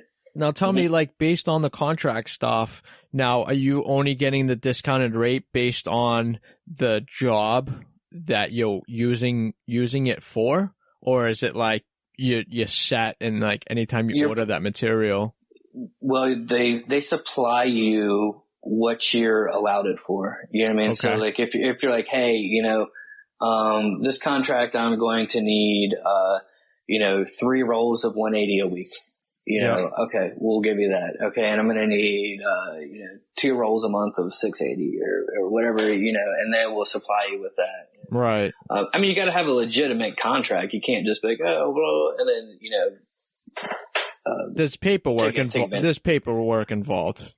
Yeah, but not anything that you really have to fill out. That's more of your rep, and then your vinyl sales rep, and then your state rep. Your 3M state rep. Yeah, they're the ones that's in control of it.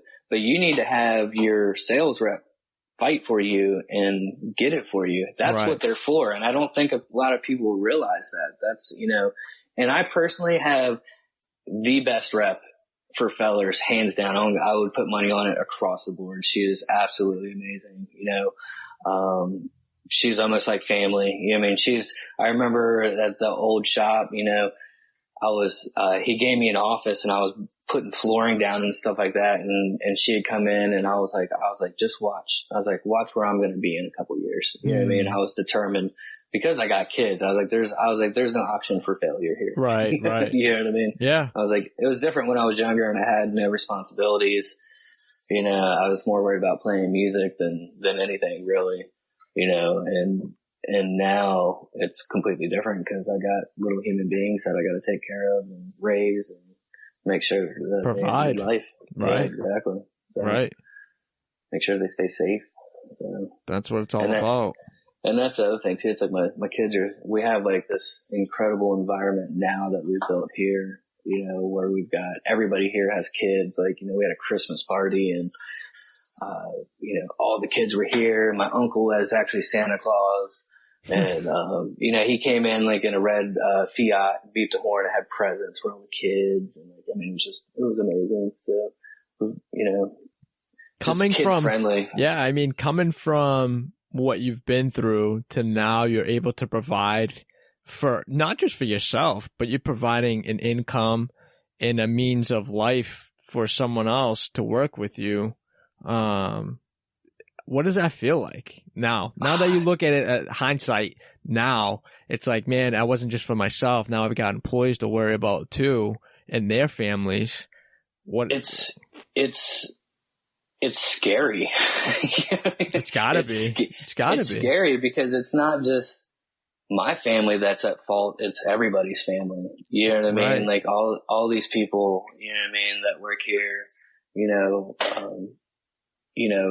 have either were a friend at one point in time or have become friends. Or, I try not to be, too involved with everybody here just because if I do have to fire you, I will. So, boss is the boss. But ultimately, I mean, we just have a great environment and, I've created a place here that I want, you know what I mean? Like I got an arcade up front. I got video games. You can come in and play Mortal Kombat, you know what I mean? Like, that's awesome. And people dig it, you know what I mean? Like if people go to another shop and then they come in my shop, they're sold. We've been $1,000 more than other shops and like, they're like, well, we just have a better vibe from you guys. You know what I mean? It's like a lot more artsy, but sometimes it's about the experience. Yeah, you don't want to come into a shop where it's just dry and everyone's just like dragging ass. You want to walk into a shop that's like, the colors are bright inside. You've got a portfolio to look at. The front desk person is like, hey, how are you? Like right off the bat, It's just super cool. Yeah, and that's my wife is actually the front person now, and she came from retail, so she has like the best. You come in and she's bubbly and happy, and all that. Yeah. But it's definitely I definitely like to I've got my drum set out inside of my office. We have 2 drum sets here. There's actually 3 drummers that work here. So, really? And then a guitar player. So yeah, I mean, like we'll bust out in song in the middle of the day. There you go. So, bring back those memories. Yeah. Just whatever we can do to have fun and enjoy ourselves. Cause I mean, as long as everybody works and does what they're supposed to, I don't care. But, we also like to let loose and have fun. Yeah, that's what it's all about. When you can, if you're rapping, you know what I mean? And to walk away for a little while and just regroup and do something totally different. I know a lot of people, have basketball hoops on the back and just at lunch, everyone go throw a couple shots, you know what I mean? Just to kind of get your head clear and kind of reset. That's always a good thing because rapping all day nonstop, not taking a break, that shit's not healthy for you. You gotta stop and, restart the engine and kind of start fresh because that's when things start getting a little messy. Yeah, no, we've got like probably 6 or 7 skateboards around here too. So like, one of my installers that, if he's not installing, he's skating. There you go. As soon as you take the cars out of here, that's the first thing he does is grab a skateboard and start hollering over shit. So, that's awesome. Yeah. But I mean, where else could he work that he'd be allowed to do that? Exactly. So, exactly. It's not, it's not the sit behind the desk type of job. This job is like, I'm sure you guys travel a lot too to do installs when you can.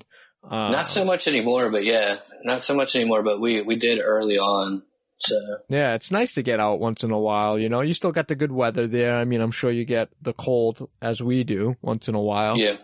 But, it's not bad to get out, see the sun for a little bit, Yeah, no, that's a bad part of that is the busy season is the summer. So, right. Right. Definitely. And we work for the summer to make it through the winter. Exactly. Your winters aren't that bad though in Virginia, right? No, it's not. No, not that bad. I mean, we'd be lucky if we get snow, but the weather here is weird because like last week it was 40 degrees on Monday and it was 90 degrees on Friday. Yeah, same here. It's confused. Virginia's a confused state, I think. I don't know. No, it's the same thing up here, man, up in Boston. Oh, absolutely. I think we had Thursday was like a record high. It was like 92 or something crazy. I mean, we haven't had weather like that, at all since it's been starting to get nice out. And today was okay. Yesterday was extremely hot, but I mean, I think it's turning around now. You know what I mean? The heat's finally trying to. I think we're going to be like, we should be full on summer here shortly. We're like pollen crazy right now. Everything, like we did some stripes on a Mustang today, and as soon as we took it outside, it was like a white Mustang with the new 3M blue. What is it? Electric blue. I can't remember the name of it. Fire blue. Yeah. And, I went out there to look at it and take some pictures of it. I had to wipe it down because it was all yellow. Yeah. The allergy season is definitely kicking in. I woke up today congested like crazy. I couldn't stop sneezing. I'm like, oh, here we go. It's coming. It's definitely coming. So now, how many employees do you have now? Right now we have, let me see, we got, my wife is pretty much the front end manager, kind of talks to people, manages the money, all that kind of stuff. Mm-hmm. I'm a designer. I have another designer, Phil, and then I have another designer, Steve, and he does all the little bullshit business cards, banners, flyers, t-shirts, any of the extra stuff that we don't advertise. Right. We don't advertise any of that stuff because I hate doing it. It's just more of a convenience for the client. Mm-hmm. So, and then we have, Nick is our lead installer. He's pretty much like my business partner for the most part. Eventually he will be a business owner here. But he just has a little bit more time to go. But he's my lead guy. He's the magic back here. And then we have another installer, Luke. He's full-time, just squeegee. We've got a parts guy, prepper, installer, extraordinaire, builder, does everything. He's my boy Joey, and he's like the heart of the company. He pretty much will, if something needs to get done, he's your dude. You know what I mean? He does it all. He built our whole front end of the shop. Really? We get crazy. He built my office. Ever since my wife's been here, I built an office in the back so I still love her at the end of the day. But got him. Then we have a part-time, installer, and, he's still in high school, but he's amazing. Those young guys, man, they just pick it up. Yeah, they do. Suck it all in. And then I just hired another guy that's kind of doing colors and everything for the big petroleum accounts. So, because this time we have to make sure all the colors are on point, and that's his job, is to make sure that those printers are printing the way that they should and producing the colors that they're supposed to. Wow. So that's going to be his job from here on out. And we're constantly, like we talked about earlier, I'm all about finding out what somebody's good at and then utilizing them for that. You know what I mean? So if I see you doing something that I don't think that you're good at, then I'm going to try you on something else and move you around. And then once I see you staring at your phone all day long, that's when I fire you and replace you. Yeah, right. You know what I mean? But, which, I mean, we only let a couple guys go, but nothing too bad. We've pretty much had Nick and I are the heart of the company. He's so passionate about his installs. Like I'm passionate about my designs, like him and I feel the same way. I couldn't do this without him, and he couldn't do it without me, Definitely. Yes. So if everything went to shit, we know that we'd have each other and we could do it. Yeah. At the end of the day, those are the two main things. I mean, not for nothing, you know how to work the machines if need be. If you can design it and work the machines, and he knows how to put it on, you got a pretty good system. Yeah, and it's just about the volume. I mean, we're definitely, we were doing, when we first started, I was doing 1-2 wraps a month. Yeah. Then I was doing 1 wrap a week, and then we started doing two wraps a week, and then, once we moved out of the paint shop and moved over here, we actually have been in 2 shops since we've been in this location. We were in a 2,000 square foot shop with a 10 by 10 door.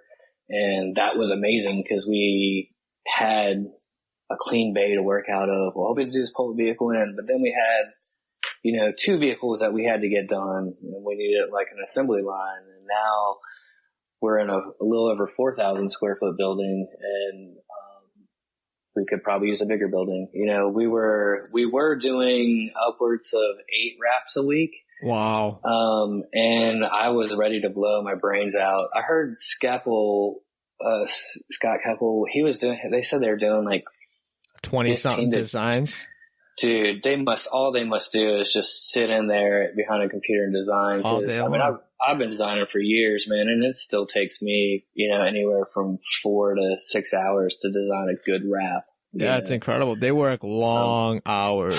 Cause I work, I get up, take my kids where they need to go, come here by 8:30, leave here at 6, get home, play with my kids for 2 hours, and I'm on the computer from 8 to like 1 o'clock in the morning every night designing. That's insane. So, yeah. And I've been doing that. I was doing that hardcore in the beginning of this year. And I just felt like I was killing myself, and I stepped back. And I decided that, we're going to not do that. You know what I mean? Yeah. I don't want to do that many wraps in a week because I can't. You know what I mean? Right. Between selling them and, all the other stuff, it's just too much. And, sometimes these wraps, you don't know how long it's going to take. Some person might be easy and you get it on the first revision, and then some people might run you through the ringer and make you do, spend a week and a half on it, Right. So, right. And I just put you behind. So, and I even like last year when we were hot and heavy, I was 3-4 weeks out. I won't book any further out in 2 weeks now. I don't Really? care. Yeah, I don't care if you want to do it on, the 1st of June, then come to me, 2 weeks before then. So, just because it's just too much, I feel like I'm killing myself. I mean, we're juggling probably like 50 wrap designs right now. That 47, that's what my thing says, 47 wrap designs right now. Wow. So, yeah, I mean, it goes back to the mentality where you don't live to work. I mean, a lot of us get wrapped up in work, and then like you said, you fucking take this shit home, and then it's you're working till. Well, that's the whole thing. It's like I'll be 38 in a couple of weeks, and I'm like, I've been doing this literally since I was 18. Yeah. You know what I mean? And, and it felt like I just started doing it yesterday. So, I don't feel as old as I am, and I don't feel like I've been doing this that long. Even, this business is 3 years old now, and like, I don't know where the 3 years went, It goes by quick, man. It goes by quick, yeah. And my kids are getting older, and, yeah, you definitely don't want to miss out in those times, brother. Well, that's the whole thing. Yeah, they're 2 and 4, so it's like I have to spend the time with them, and I do not work on weekends. Yeah. Friday night to Monday morning, I do not. If you text me about something, I'll be like, text me on Monday. Like I don't care. Sometimes I'll meet somebody here on the weekend if it's a race car or something they got to get to me or something like that, but. For the most part, I'm not overdoing it. So I'm no more than 2 weeks out, and I don't even like being 2 weeks out. I really just like being a week out. So. Yeah. And that's great too. You've got your wife involved in the business so she can relate and kind of see where everything's going, and you can she's feed off of each other. Yeah, she's been, through my whole career, really, she's been so supportive. We've been dating we've known each other since we were teenagers, but wow. She's known me pretty much my whole life, really, but like, she's the most supportive girl. I mean, she, caters to me, and, I'll be sitting behind the computer all night long, and she'll just make sure I have a drink and a snack. And, before she started working with me, she'd be like, oh, do you really have to like work all night long, blah, blah, blah. She'd sit with me and we'd hang out and talk and why it works. But now she's like, yeah, you probably need to get that design done. Yeah. If she's counting the money at the end of the day, then she knows what you need to do in order to get it done. Yeah, because that was the biggest thing was, she was a manager at American Eagle Outfitters for 11 years. Wow. So she had been there forever, and that was taking a huge step, was getting her to quit her job and come on, and she just fits right in though. I really couldn't imagine it without her now. Yeah. Like she's my savior in my business life and my personal. Even when I was playing music, she would be there carrying my drums with me, and she's a social butterfly that would go out and talk to everybody in the audience, and then come back and introduce me to them, and all that kind of stuff. So, and she's the same way now. So that's awesome. And she's still getting the hang of it. You know what I mean? She's still learning the materials, but Susan, our Fellers rep, man, she's awesome. She comes in and makes sure that Kim doesn't have any questions or wants to know anything. So she's always on top of it. There you go. Shout out to Susan over at Fellers. Yeah. I know Frank listens once in a while, so. Yeah, they're an awesome company. I love them so far. So. Yeah, I can't complain. I've used them. I was using them even when I was working at my first job, working in weeding and taping and picking up materials, and that was back in 2004, give or take. That's how I met Fellers, and man, I've been using them ever since, and it's nice. I mean, you're right in the middle of everything, by the way. I mean, you've got New York right there, which is a huge. They've got everything in New York. Well, that's one one thing that we want to do is we eventually want to open up a rap school. And we want to cause that's what we say. We're kind of centrally located, and there's nothing kind of in that area for it. We're not licensed or certified or any of that yet. It's on our to-do list. It's been on our to-do list for 2 years now. Wow. But, apparently we're trying to get, which one is it? The biggest certification, which they have to come in and to certify the whole shop. Yeah, certify the whole shop. Yep. And you have to be in business for 3 years. So we are just now in business for 3 years. So, wow. So now we can actually do that. So that's one of our main goals. But, Nick, my installer, man, he is, when he worked at the other shop with us, he was doing stickers prior, and then his first wrap was at the shop we worked at prior, and he was just slapping it on and cutting into vehicles and doing all the bad stuff that you shouldn't do. And then once he came on with me full time, he got to wrap every day. So he's been rapping, and he's been with me pretty much since the beginning. Wow. So he's been rapping every day nonstop for 3 years. I mean, we're to the point now we can't even count how many cars that we've wrapped. We see stuff. I called him the other day and I was like, hey, did blah, blah, blah, did we wrap blah, blah, blah's van? And he's like, I don't remember. And I'm like, well, I just saw it, and I don't remember designing it, and I know he wouldn't go anywhere else. And then I thought, and then I had to think back, and I was like, oh, wait, yeah, we did wrap that one. So, that's so funny. I've had people come in here and they're like, I'm like, hey, that's a pretty good looking lettering job. It's very old, but and I'm like, who did that? And they're like, oh, well, you did 10 years ago. Wow. I'm like, oh, well, I didn't even remember, so. Well, it's repetition too. I mean, if you can get that volume to come in, that's the only way you get better. You know what I mean? Well, that's what it was. I mean, we're doing, he was doing 1 car a week, and then 2 cars and 3 cars and 4 cars, and he can literally wrap. He can wrap a Ford F-150 4-door in a day by himself. Wow. And it come out perfect. He's still. That's the biggest thing about us. It's we're upfront and honest. Hey, we haven't wrapped that vehicle before, so there could be some problem areas. And if there are problem areas, please come back. You know what I mean?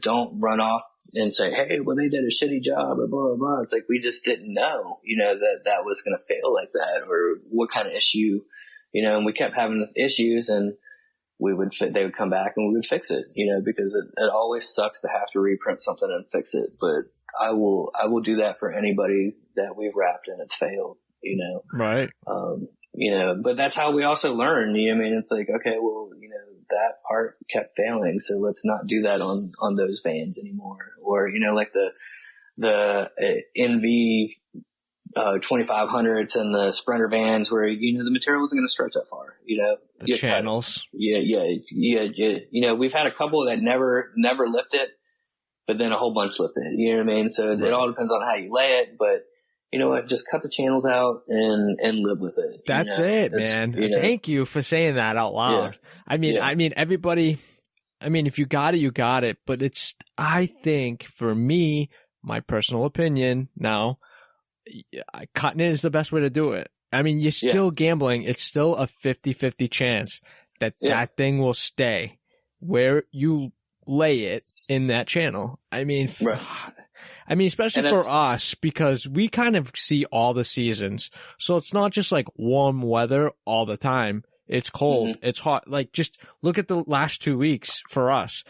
Imagine if you installed something in a Sprinter 2 weeks ago, and then it went through hot, and then it went through cold, and then it went through hot, and then it went through cold, and then now it's like 90. What's the material going to do? It's going to pop, fail. It's going to do something. It's definitely going to do something. Yeah, and we do it. We got heat lamps, and we post heat and do everything. And we try not to use the primer. We try not to use the primer because it's a fucking nightmare to take off. Oh my God, yes.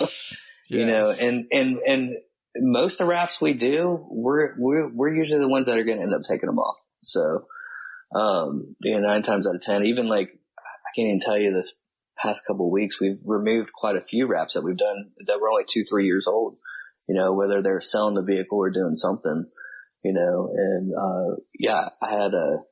I used the primer on the front of my Toyota Tundra on the grill, and it was a chrome grill, and I used it on there to keep it all down, and it took me fucking an hour and a half to get all the adhesive off of it. And I was like, yep, we will never use that on one of my vehicles ever again. Yeah. Primer was a great idea at the time. I think it's great for the jalopies, the one where the paint's peeling back and you got to fucking glue the edges to make sure it stays on. You know what I mean? That's what we use it for. The little rust areas. The rust spot. Yeah, the rust spot. I'll glue it to the rust spot, or you know what I mean? And that's probably going to fail too, but you shouldn't have brought me a rusty vehicle. Right.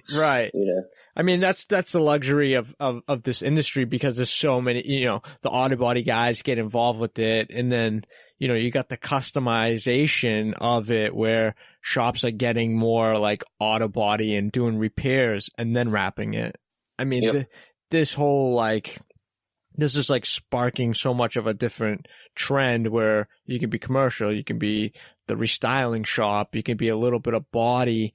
Well, that's what I like about your show, really, is because I've been listening to all these people that are just installers or just designers or just, more of a marketing company, or it's so crazy. The spectrum of our industry is so all over the place. You can be, we got a guy here in town called Laid Not Sprayed, and he does just color changes, and he's got a little shop, and that's all he does really. But all his work comes from up north. Wow. And that's all he does. And he's really good at it. Even we've done, we had a Mustang in here a while back, a newer Mustang, and we never wrapped one color change wise. And I went over to him, and I know he's like the Mustang god. He's wrapped so many Mustangs. And I was like, what do we need to look out for? You know what I mean? Let me know, and he was able to help you out? Oh yeah. Yeah. That's awesome. Everybody around here really, there's no reason to, a couple of us guys don't get along, but that's more of, just personal issues probably but most of the businesses around here, we all, I try to communicate with as many of them as possible. One of my good friends, she's got married this weekend. She works for one of my competitors really. And, when somebody brings a design in that I know that she did, I call her and I'm like, hey, this person just brought your design in and, wants us to copy it or blah, Yeah. And she does the same thing for me, hey, blah, blah, blah, just walk through the door and, yeah, what's going on, or, why'd they come over here? Yeah. Cause most of my clients have been with me for a really long time, and, we try for the longevity of everything. I don't want somebody to come in here just once, especially with wraps, because if you only came in here once in 2-3 years to get your vehicle wrapped, then I didn't do a good job, because I didn't give you good enough advertisement to where you can make enough money to come buy another one from me. Right, right. So It's a good way to put it. And almost everybody that we've done, man, has come back and gotten a second or third or fourth vehicle from us. So yeah, maybe one or two haven't, but I don't think it was because of the wrap. I think it was probably just because of them. Yeah, maybe. Well, that's good, but that you have a mutual respect with something like that, and you can kind of almost pigeonhole the client and be like, hey, I know you just came from there, so yeah, what are you trying to sneak around here? Yeah, and I unfortunately have like no filter. So I'm very nice, but like, I mean, even like we did the Harley dealership around here. I do all their stuff. The guy owns like 3 Harley dealerships around here, and I do all the Harley stuff. And I met him actually through Big Satch, and they introduced me, and he's like, yeah, man, I got my van wrapped, blah, blah, blah. And he goes, what do you think? And I was like, oh, it looks like shit. You know what I mean? That's I was awesome. like, I was like, but it does. I mean, it looks like shit. You know what I mean? Especially if it totes my trailer around, one of the trailers I did for him around all the time. And like, he needs to redo the van to make it to look better. But, but my honesty won him over. You know what I mean? His mouth fucking dropped. Yeah, right. And he's like, what? And I was like, I'm sorry. I didn't mean to be rude, but I think I could do better. And, it got me the rest of his work, So when people come in here and they want me to copy somebody else's work, I'll tell them straight up, like, look, I know Heather did that. I'm not going to copy that. You know what I mean? It's right. like, it's like you came here and asked me for something, and you went over there and asked them for something. And now you're back over here, and I'm not going to do it. You know what I mean? I'm done playing that game. So yeah, it's not worth it, because they're not looking to be your client for the long haul. You know what I mean? And, if you always want your client to stay and be loyal, and sometimes they go, and sometimes they come back, and sometimes they don't, and sometimes my clients go to other people and they're happy. And then sometimes their clients come over here and they're happy, but, you just keep rolling, Yeah. It's, there's no reason to be mad about it. I can't wrap every vehicle in this town, and I definitely don't want to. You can't tell me you don't smirk a little bit when they come back from getting it from the other guys. Oh yeah, definitely. I mean? Every bit of it. They walk out the door, it's like ear to ear, like, told you so. You know what I mean? Like, because even we pride ourselves in the the experience that you get here, right? The creativeness that we offer. Because we sometimes get carried away and get on rolls, and, really, I mean, it's important though. I mean, you're really developing people's livelihood. I mean, that's how they're going to make money. That's how they're advertising. So, but it's fun. Definitely fun. You kidding me? Way better than sitting behind a cubicle. I'll tell you that, Yep. No, I couldn't do that. I mean, that's kind of like what my old job was. Yeah. It was, they were making us robots. We're not robots here. So we're, like everybody has some other type of talent, even our designers, they're not designers, they're artists. You know what I mean? So yeah, you got to give them free reign. Yeah. Everybody here can pick up a pencil and draw for the most part, so, try to, and that's, and our work shows too. I mean, definitely people come in and they're like, hey, we just really like your work. People follow us all the time, and they're like, hey, I don't have anything to wrap yet, but I can't wait till I do, or, can't wait to work with you. And that's all just exploded over the past 3 years, really. And a lot of it's just from the way that we have been advertising. I think that if you have a printer and the capability of doing design work, there's no reason for you not to be able to advertise everywhere. Right. Like the Fredericksburg Fairgrounds here, it's like the oldest agricultural fair in America. And, my name is all over that place. There's 40,000 people that go through there on, the 10 days of the fair. And, I donated a sign for them. It was like a 12 by 12 sign. And we printed it all, and I got a 4x8 section on it. So every time you drive past that, you see my name all over the place, So it's worth it. bartering your advertisement, radio station around here. We bartered some stuff with them and got advertisement and everything for it. So, it's a good way to get ahead, wrap all your stuff. Everything I own is wrapped. So I buy cars just to wrap them. That's all about awareness, man. You got to have them cars rolling around, and it makes you look, when you see the repetitiveness of like, oh, I saw that Outlander or I saw that pickup truck, and they keep on seeing different like snippets, or even encouraging. I've even seen other shops encouraging their employees to wrap their vehicles, and maybe they'll give them like a $50 gas card every month or some incentive. But you know what? The more cars out there with your logo, my God. Yeah, that's like everybody here. It's like, my installer Nick, his car is wrapped. He's color changed. He's got like half red and half black. But he'll rip it off and redo it, and he's constantly doing something different. But everybody here is, like I said, we're mini truckers or some type of, building some type of vehicle. I was in the process of building a Mazda B2200, like an 87, and like I got it all wrapped and I got the interior done and all that, and got it all bedlined, and got to the point where I was bored with it, so I gave it to one of my guys here, and he absolutely fucking loves it. But we're still trying to finish it and get it rolling. And I'm building a little Subaru wagon. It's got it heavily modified, and eventually going to wrap that. It's at a shop now, and we'll get to another shop. And then I was supposed to already have it done, but that'll eventually get wrapped. Nice.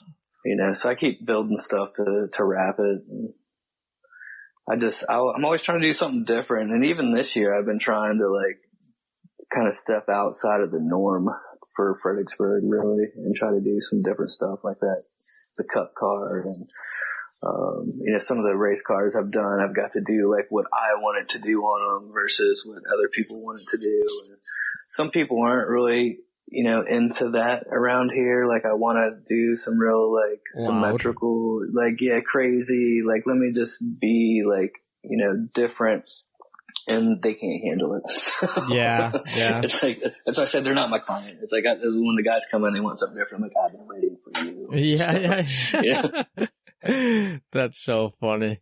Well, dude, absolute pleasure freaking talking to you. And yeah, man, is there anything else you want to touch on that I didn't talk or we didn't talk about?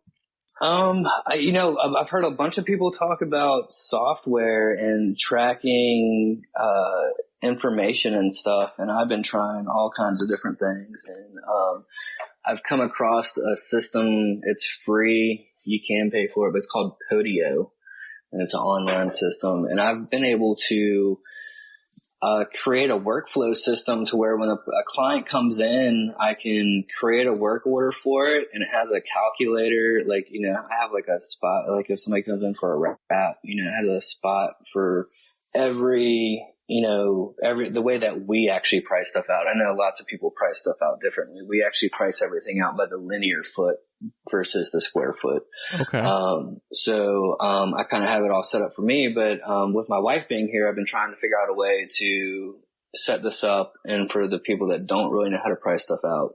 And it's been working really well.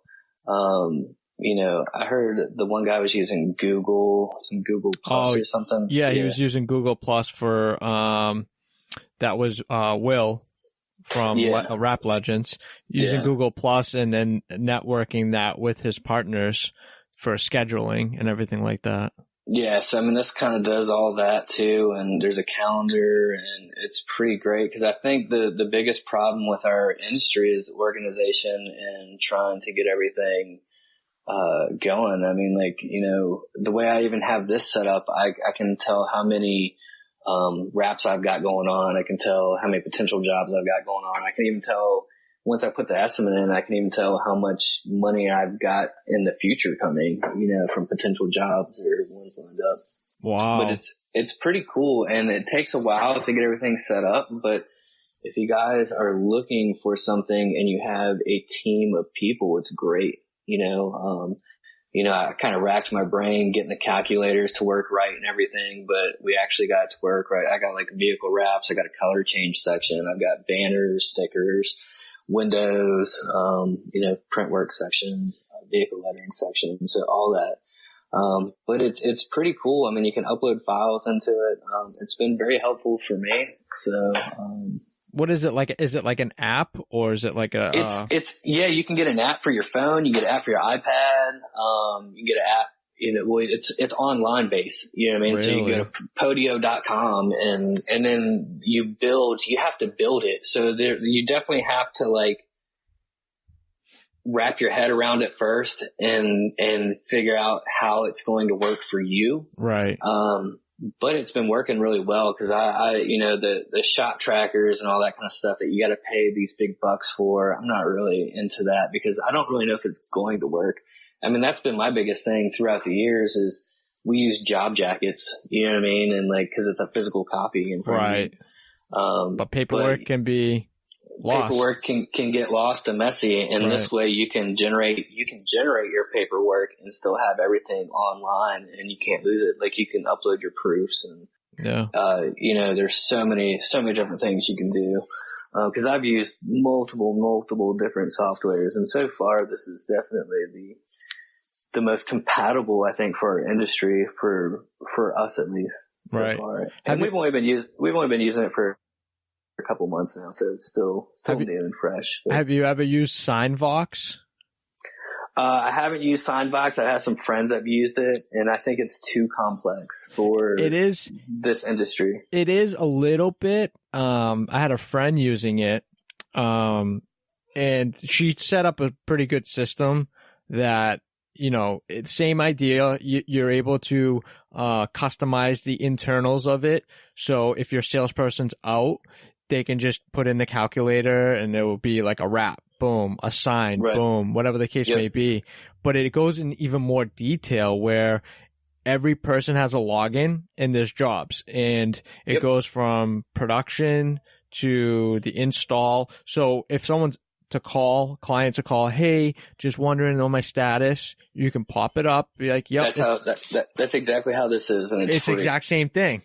Yep. You can but you have to modify it. You have to modify it. You have to customize it to your specifications. So YouTube the shit out of it and then figure out how it works for you. But so far it's worked out great for us. I was using Asana before this, which is another free one. Yep. And then before Asana, I was using OmniFocus, which is a Mac-based one. And that's great. OmniFocus was amazing. When I first started using that, I saw my sales increase. So staying organized is huge. You know what I mean? Cause I don't care how big you are, you're going to have jobs that slip through your fingers no matter what. So, it's being, you know what it is too? It's being paperless. I think having everything on some type of cloud where everyone could reach that information at any given time. Cause how many times have you gotten a phone call, end of the day, and they need a file or they need an invoice? It's easy to get on QuickBooks and send something again or that's technology has helped this industry out huge. I remember when the iPad first came out and I bought that thing right away. I was like, I'm Apple crazy anyways, but so I get my iPad out and I think they had Adobe Ideas at the time. So I was taking pictures of people's vehicles and making the measurements and drawing all over it. And then I could send it to my computer and, people were freaking out that's amazing. But you can access files anywhere. I can send you a file from my phone. Right. You don't have to get locked into credit card stuff anymore. It's, the business nowadays is so much, user friendly. So. Oh my God. Yes. I mean, even using when you show up to a place and they have the old school credit card machines. Yeah. Those people are paying rent for that stupid thing. Just I know. Throw a PayPal app on, put that plug in to your phone or your iPad or whatever, swipe that card, they take their percentage, done. Yep. No harm, no foul, Yep. It's so the convenience too, because we all know we want to get paid when we're done with the job. Oh, I'll mail you a check. Hey, I can actually swipe a card right now if you got a card on you. You know what I mean? Well, I know that's the only part that sucks is when you're swiping $3,500 at a time and the fees add up so quick. They do. They do. So we're actually switching over right now to do, you're pretty much have to pay the fee. Like there's a 3% surcharge. So, and there's nothing wrong with that. I always said I would never do it, but now we're doing so much volume now that like I can physically see like, wow, that's, we just lost $1,500. You know what I mean? Yeah. So, like, yeah. You're right. You're right. So, and right now it's like, we're still in that phase of buying everything. We're still so new. Like I said, we started with nothing. You know what I mean? Like this, we've been buying tools and bought a toolbox this year. And, right. Just, printers and, we still got to buy some more laminators and, all that kind of stuff. So yeah, every penny counts. Yep. Every penny counts at this point, especially now that the wife is here. So, but she can count them. So yeah, she can count them and I can design and spend it. Yeah. I'm good at that part. Yeah. Right. Aren't we all? Holy shit. Unbelievable. Yeah. Is there anything else you want to, touch on? No, I think that's about it. It's been awesome, man. I've really enjoyed it. So. Yeah, man. Absolute pleasure. I know we just ran over 2 hours, which 2 hours goes pretty quick. Yeah, that should say 30. For sure. Yeah, definitely. And hopefully, in the future I'll have an even better story for you when I succeed. Oh man, you're already there. Give me a break. Stop. I definitely feel that like, if in all of my story, I do feel like we finally are at a point where we don't necessarily have to worry about where the next job is coming from. And that's always a great feeling to have. So, and that's the best part. But, I still feel like I just broke into the iceberg. I'm ready to just, to blow up and try to be as creative as I can be, and I think, our biggest thing here the next year is like, your podcast and everything has been an eye opener really for me personally. I've been completely addicted to it. And, it made me feel like I'm not the only one out there.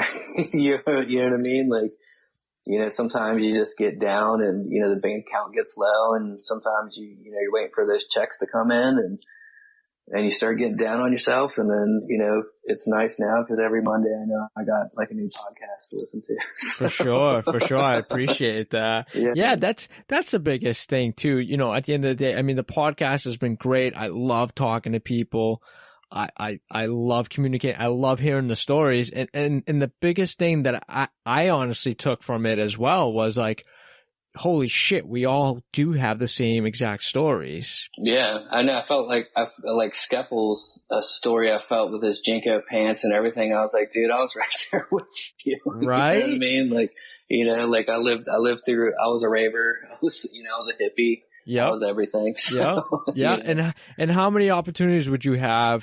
Even going to a trade show or whatnot that I would bump into and have and not talking to you other than through social media up until our podcast.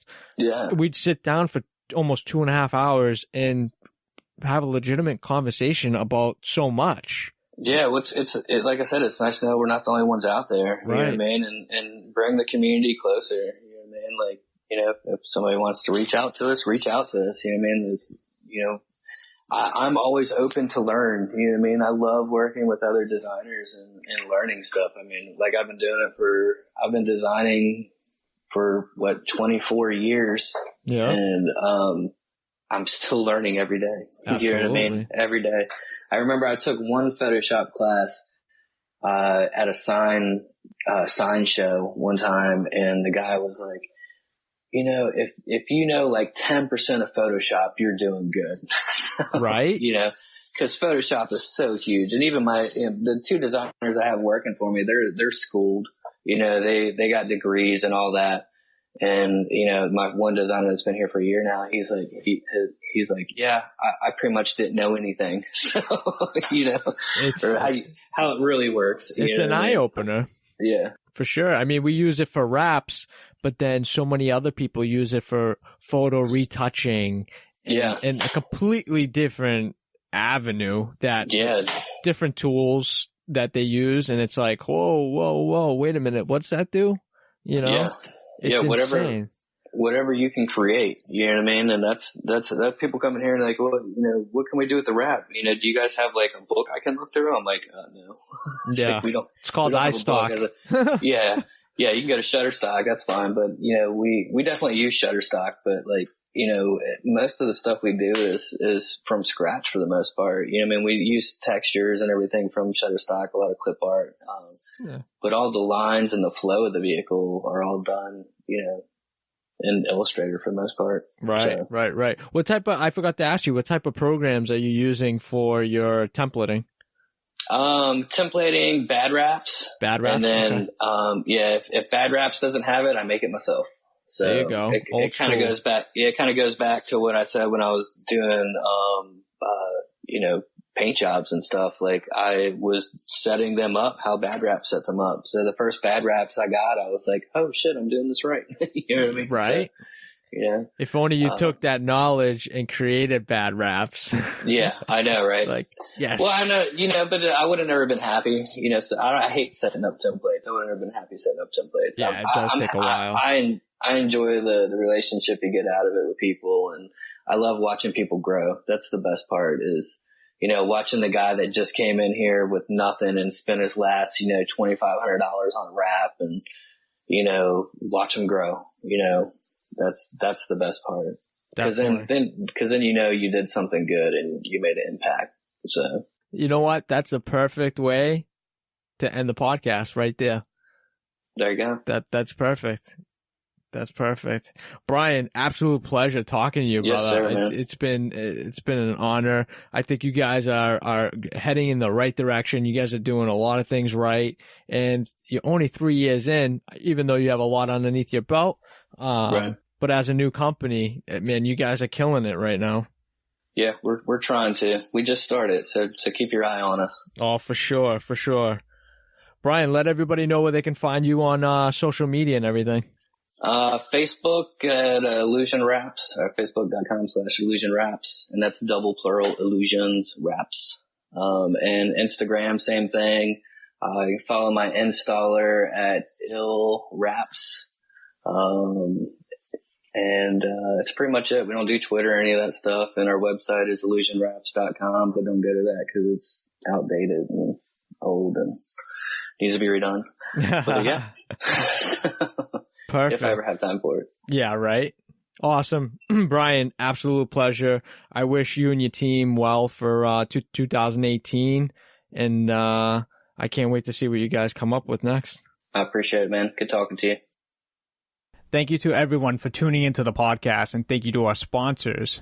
Thank you to the 3rd annual Wraps VIP event in Long Beach, California on August 3rd. Make sure to head over to their website at www.wrapsvipevent.com for more information.